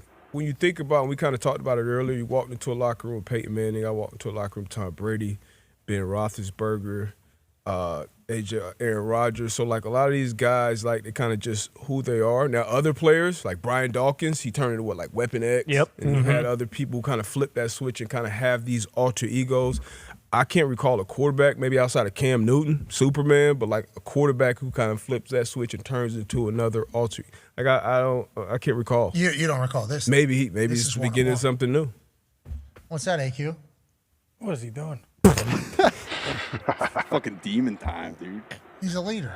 That's his style. Yeah, would you rather have a guy who's quarterback flip the switch, or would you rather just have the constant same guy consistent every day? As long as you're good, I think it's all that matters. Everybody does everything differently. True. But it is interesting that, to the point that he made, I think Bruce also brought that up yesterday. BA was like, I don't know any quarterbacks that really have 2 different personalities because we kind of need them to be who they are all the time. And I think JJ was just saying, like, I just turned into a different person. I'm a competitor. I'm just a competitor, yeah. Like, when it means the most, that's when I step up. That's what he's saying. People have certainly run with it and been like, 9's ass, dude. Yeah. Okay, that is what we're seeing here. He certainly fed it. But once again, everything we know about J.J. McCarthy, forget 9. But J.J. McCarthy tells us that he'll get better every offseason. That is what allegedly we are being told and what we've heard from him. Even in the Bears game, he played like shit the entire game, and then when they needed him to, he drove right down the field and they scored a touchdown. They took the lead. So maybe that's 9. Maybe 9 takes a little bit to get there. Yeah, maybe he needs to get rid of J.J. McCarthy and just go 9 24/7, which would be a nightmare for everyone who knows him. But if he's good on Sundays, it's going to kind of make his life much better. Yeah, because maybe it is the transition from JJ to 9 that kind of takes a little bit, 3 quarters, 3.5 quarters. Yeah. JJ's still out there saying, have fun. Come on, Jetta's gritty, dog. And then 9's are really like, walk in. Yeah. And they're just kind of, ooh, and then he throws it in the front row. Yeah. Because they're battling inside. Well, and that's the other thing. Like, do you really want, and I'm using this term very loosely, and this is a joke, You really want a schizophrenic at quarterback? I feel like you shouldn't have a guy that's two different people. Well, you got to remember, Luke Kuechly was quarterback of the Carolina Panthers defense. He was two different characters. I get that. Completely. No, you got to be a fucking psycho to play linebacker. But he also You're trying showed to kill up people. the first play of the game. Mm-hmm. He didn't wait till the fourth quarter to be that different. That's 9 though, bro. Yeah, thank you. LeBron James locks in too. Thank you so much. I love the JJ LeBron. Yes. Luke Kuechly. Yeah. What's wrong? I like we're in this pantheon. Why is everybody? Kobe, Mamba. Yeah, Mamba mentality. Maybe he could do that. Change his name to Mamba McCarthy. Okay. See, it feels like you're trying to put him in a bad spot. No, I'm just trying to get 9 to be who he is at all times. It's probably dangerous. Or JJ. One or the other. Can JJ play football? We don't know. Yeah. We know 9. Yeah, but is can just 9 having trouble. lead? Can 9 lead? Yeah. It looks like it in crunch time. He leads pretty good. Yeah. I love that. Interesting character study. It really is. Was Justin Jefferson frustrated with JJ or 9? Do we know that? He might hate them both. No. He might. I've heard it's impossible to hate JJ. I've heard it's impossible to hate JJ. Have you heard that from Michigan men or? No, people not Michigan men. Okay. A lot of people do hate him on the internet, but that's not fair. And that's not real. I don't want to see another personality come out from Justin Jefferson because I think we may be nearing that. Never seen that before. Let's see 18.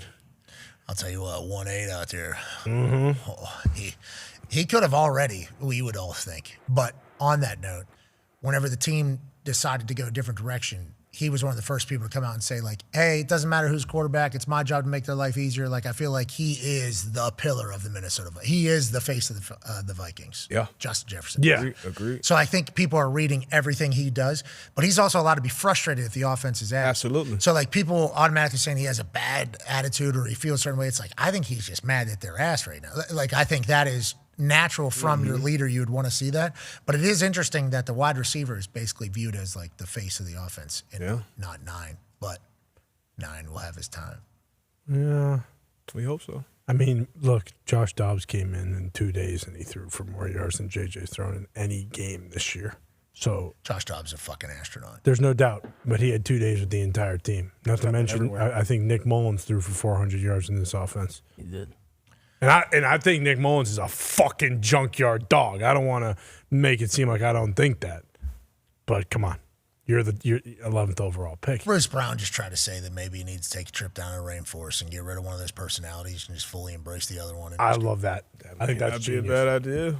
That might be the only way to go about it, especially with how torn it seems like he is. Like 9's telling him to throw it, and JJ saying don't, and every throw is just not going where it's supposed to go. And then finally, whenever it's game-winning time, it's just 9 full time kicking JJ out of there. Yeah. It's all over the place. He needs to get JJ the fuck out of the first 3 quarters. I'd love to be a fly on the wall in KOC's office. Not when anyone's in there, just when KOC's alone. Just to understand like what he is going through mentally. Because he had it all, man. He had two all-pro quarterbacks in his building last year. Legitimately, Darnold is probably going to be first or second team all-pro in the NFC, and Danny Dimes is probably going to be first or second team all-pro, depending on how things turn out in the AFC. Yeah, but 9 next year, all-pro. So they're betting on the future, which is what they've done this entire time. That's true. The Pack and the Bears, they're going to fall off cliffs. And the Lions, they're all going to fall off cliffs. They're not building anything special, whereas the Vikings, they're fucking stacking bricks, bruh. Mm-hmm. It's true. 9's going to have him. I believe in Kevin O'Connell. I believe that J.J. McCarthy can get better just because we've seen it before, but he is going to have to learn some stuff with this one here. You know, we saw it at the Rose Bowl. Yeah. He threw about a 120-mile-an-hour ball to somebody on the sideline, and we made mention of it in a numerous different way. Wow, throws a fast one out there. And then obviously, what a strong arm he's showcasing on this entire thing. It's like that ball doesn't need to be every time. The way overshot Overthrows. You can't have any overthrows in the NFL. That's the problem. Yeah, because that's going to get picked. You keep that on the field. Like I keep saying, they're landing in the stands. It's good news they're landing in the stands because if those things are on the field, that thing is going back the other way. It's like we've seen obviously Josh Allen and others get good in that particular department, but that might be a difficult thing. And he's obviously this is his first year as a starter. So obviously last year was his rookie year. He gets hurt. He misses the entirety of it. This year he's like a rookie, but he's not a rookie. He's not considered a rookie. He should be better. It's like this offseason I think will be his first. They need it because they had it all, man. They had it all. Probably. I don't think they're giving up this season yet. That's the problem. You're right. Oh, next year is going to be great. You telling KOC that? You think he's okay with that right now? 1-8 ain't either. I mean, he's Addison's making big time catches. 8-7 probably. Aaron Jones. 7-1. I can't even imagine how pissed he is. They had it all. They have it all. Full defense. They have it all. We need more 9. That's what we're saying. More 9. Good luck, 9. 9. Well, 9. 9. 9. It doesn't seem like everybody's on board with more 9. I don't think we're on board with 9. I think we like JJ. Yeah, as we've like talked JJ. about it, man. 9 kind of sucks. Maybe it is JJ. Because I thought we needed JJ the fuck out of there. Yeah. You're saying what we need is Now I'm thinking, well, have we 9 ever to never exist. Have we ever seen JJ play QB? Has it always been 9? We'll find out, won't we? Mm-hmm. The Bears run that division anyway, so who cares? Mm-hmm. Yeah. Ain't that right? Right now they do, yeah. Go beat the Packers twice, and then you can crown them.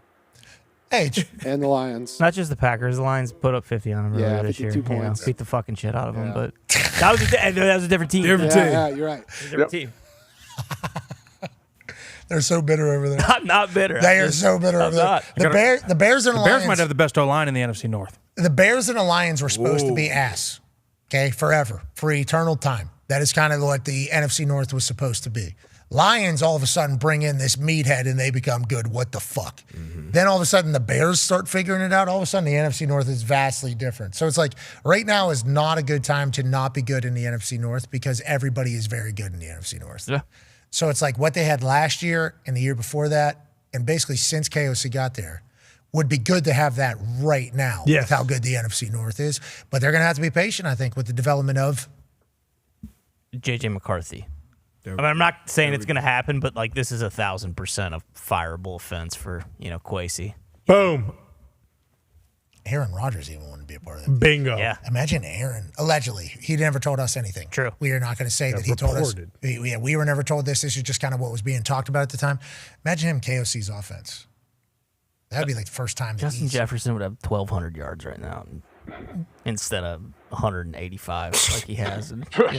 And that's the other thing too. Like if the whole thing was JJ wasn't in there last year, then like why wouldn't you bring in a vet quarterback or hold on to the one of the 2 all-pro vet quarterbacks that you already had? Well, it's so easy to say it's not week 11. No doubt. In the moment, we weren't saying that, were we? You don't want to be looking over his shoulder every 3 and out. We That's should the problem. have known when. I mean, Carson Wentz's shoulder was tied together by a fucking piece of shoestring, and they were like, "No, he's got to start. He's got to play." That was like 3 weeks in a row, and then a game ends. They're like, "Yeah, he actually needs an arm transplant." That's how Carson, bad it was. I would have done the same thing again. I'm just trying to lay it all on the line for my team. And then we all go, it feels like your team should have needed somebody else maybe at the time. JJ was what? Remember there was... Oh, yeah. Yeah. It was against the Rams. Linebackers were coming over and running. He's doing the sprawl drill. And they were spiking Carl's head off the turf. Yeah. Fucking puking on the field. Yeah. Quit being a pussy. Get back out there. Let's go. Yeah, that was crazy. So on that note, what we're saying is 9's going to have to... Sorry. J.J. McCarthy is going to have to develop into not needing 9, is what everybody thinks potentially to have success in the NFL. Is that a fair assessment, A.J.?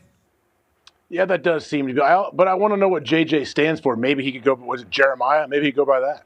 Maybe that's his new alternative. Maybe it is Jeremiah James. That'd be good. Jebediah, maybe? We got a Jebediah in there. Jebediah. What if it's Justin James? Yeah. Now, we need, because then we would need Justin James. What if it's Justin Jefferson? That would be so sick. Jonathan James. Johnny James? John James. John James is a great name. John James on Sundays. Who we need? Yep. John James. On the field. Named McCarthy, too. Whenever he goes out, he throws the ball. All right. Real South. He'll get better. He will. They were telling us they were going to be a better team with this guy. Yep, maybe not as many wins, NFC but championship. Yeah, what Orlovsky say again? Not just Dan. There was a lot of people telling us this team's going to be better with J.J. McCarthy as quarterback. Still have time. A lot of ball left. The NFC North has. Let's get back to some good D with everything DB, D-Bud. A lot of ball left with this Denver Broncos team, too, but they are dominating their division right now. Now, it's another question with Bo Nix, another sophomore quarterback who had a good rookie year.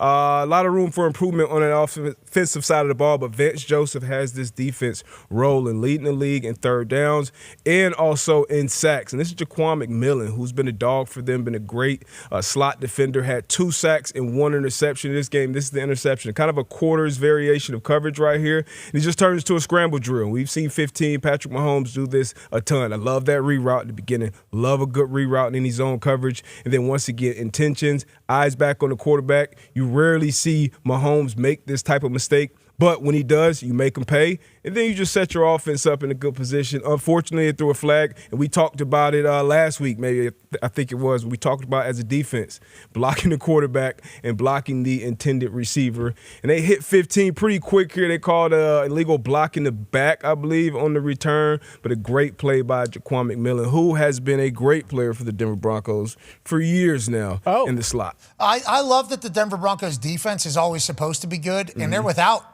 Yes. Right? And they're still showing up every single week on here. Is that because of the entire system? And is he going to get a head coaching opportunity, do we think? Is Vance going to get back into that? I think he'll get another opportunity. And yeah, the system is definitely a part of it, but we mentioned it earlier. I forgot which coach you said, but players. If you have players that can come in there, Riley Moss is a very good player. They kind of have that red dot on him right now as far as throwing a lot of flags. He is a physical. He's a kind of a handsy guy. He's a white guy. You got Hufanga back there. You got Brandon Jones. That's why Hufanga was a big pickup. I think Hufanga's What are you saying? You're saying that he's a white guy? They're throwing the flag on him? No, I'm saying that's why he's got the red dot. His white guy sucks, but he's very You're fast. saying milk check everywhere?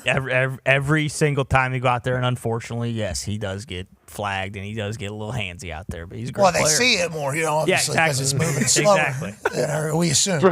No, he's moving. He's a dog. They called back a pick 6, I believe, on like a illegal contact against him. Oh, ridiculous! It was a very very questionable call. It was a bullshit call for sure. But he's been a dog. And his defense, bunch of dogs up front. Nick Bodino, he could be Defensive Player of the Year conversation. Jonathan Cooper, he's unbelievable. They got players all up and down this defense on every level. Speaking of great defense, what a battle between Seattle and LA, it appears. Absolutely. Speaking of great players on every level, this Los Angeles Rams has the same thing with this Chris Shula-led defense. Now, they had 4 interceptions this week, so all of the good D could have been from the LA Rams. But this is one from Kobe Durant, and we had Puka on a couple of days ago, and he spoke about Kobe having this – Kobe Bryant, I'm sorry. No, this is Kobe Durant.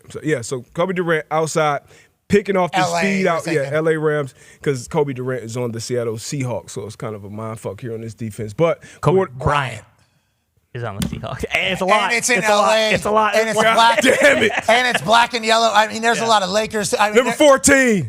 Quarter. Kobe. A dog. Picking off this speed out here against JSN. Unbelievable play, great break. That's a very, very tough thing to do when you have your hips open towards the quarterback. It's kind of like a zone turn, and then to put that foot in the ground and get back and make that play. But once again, it starts with the pressure up front. So if you look at Young with this stunt, they lead the National Football League with the stunt, the left defensive end up to that left hash, right in the face. Boom. So you try being that quarterback in that position. You can't step into that. Why can't they block him, AQ? Well, see, what I would tell my guys is the minute you open your hips, you're fucked. See the right guard open his hips, he's fucked. Can't get it. Boom. You're beat both ways. Yeah, but what do we got to do? We got to set and just let him come to us? No, you got to keep that outside hip up the field. You win with the hip, outside hip. Minute you open, screwed. That's what happens. You got to be able to pass it off. Use your fucking hands. That's a good stunt, though. That's a good game. That's a great execution. If you go back to the wide copy, this is quarters coverage, and I believe it's Rashid Shaheed in the slot. So if the pressure doesn't get there and the offensive line does pick it up, you get up on that safety and court, pause it. Oh boy. Yeah. Ooh, yeah. And that could be he could be out of there. That's 22, a big play receiver, obviously, but when you don't have that protection up front, and as a DB, when you know you have those dogs up front, you know, hey, I can sit on this. So 3rd and 9, let me play around the sticks, let me make a play and take a chance. The entire purpose of that is to get the ball out right there, right? That's Absolutely. why they're running that stunt. So everybody is banking on this stunt getting home. Yes, and as a veteran, you're taught to play, tendencies, but you're taught to play the stick. So this 3rd and 9, and this route is pretty much at the sticks. You pause it here, you see the first down marker up there. So we're playing the sticks. As that safety, you're probably trying to play the sticks as well. So you're hoping Young or Verse or one of those dogs up front get home, because if it doesn't, it can be trouble back there. Great play. Rams are a good team. Kitchens had 2 of them. Darius Williams had 1, so 4 interceptions on the day. What is this? Is this good D, bad The D? Dallas Cowboys. Wow. On good D. Well, hey, On good that's day. big D on good D. Swing that team's good D. Yeah, we're down in big D. And yeah, they got that good D. Yeah, Dak is a good D. But now we got some good D. Down there in big D, Jerry Jones loves that good D, huh? Yeah, Good so, for them. This hey, was not a topic of conversation for the first 10 weeks of the season. It was not, and it's very good for Kenneth Murray, too, because they made the trade for Wilson to bring him over and play some Mike linebacker, and Kenneth Murray has been their Mike linebacker. When you think about the Las Vegas Raiders and their offense, you think about stopping one guy. They got 1 game record, and that's 89. Brock Bowers, I think the best. Everybody's healthy. I think he's the best tight end in the National Football League. And right here, bite up on the play action, fake the Genty, and then get back in this middle read and immediately look up the route, get a head around. Boom. We talk about tips and overthrows. Great awareness by Murray to get his head around, get his arm up, and then great job by Marquise Bell on the back end to take advantage of the tip. I can't believe Dallas Cowboys are on a good D segment. They're on the Bad D Hall of Fame. Oh, yeah. I mean, we're talking Bad D Hall of Fame. First ever quad box in the history of Bad D. First one. Yeah. First ever. There it is. And now we see why Jerry was grinning up there in the skybox. We talked about Quentin Williams. He had a sack and a half. We talked about the other additions. You got Hooker back healthy. You got Overshown. Hopefully, you can figure out that knee brace or, get rid of it sooner than later. But a great job taking advantage of that tip and overthrows. Right now, this is a ball game. This is a 17-6 ball game, inching towards that 2-minute drill at the end of the first half. So this is a big moment in the game. Kind of after this point, it was all downhill for here. Maybe the Dallas Cowboys go on a run. Maybe the Dallas Cowboys. They got a good D. Maybe they got good defenders. They got good players. And I know Flus is taking a lot of shit, but he has been a good defensive coach in the National Football League for a while. Okay, now it's crazy to think that a team other than the Dallas Cowboys is going to be on Bad D, but I guess we have to showcase something. Yeah, we do.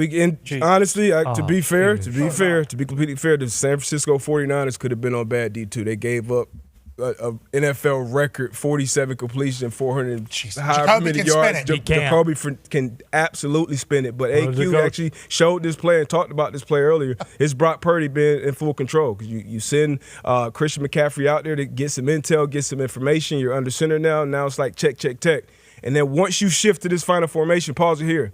So now, because of you got 21 personnel on the field, 2 running backs, 1 tight end, now you have very favorable matchups all over the field. So you got George Kittle matched up on a linebacker here now, and you have a cornerback out wide guarding Juice. So you don't want a cornerback as a defense. I don't want my cornerback guarding a fullback, and you got a linebacker on a tight end, one of the best tight ends in the National Football League. You got another linebacker on Christian McCaffrey. You got Budda Baker, a safety on Kendrick Bourne in the slot, which is another favorable matchup. I love Budda, but as far as man-to-man coverage, that's not what you want to be. Once again, cover 3, basically man-to-man, and you let it run here. Great job. Conman mentioned it earlier with Brock Purdy using his eyes to hold that middle of the field safety, and then you just make a great throw, but he didn't have a chance against George Kittle. Christian McCaffrey had it as well.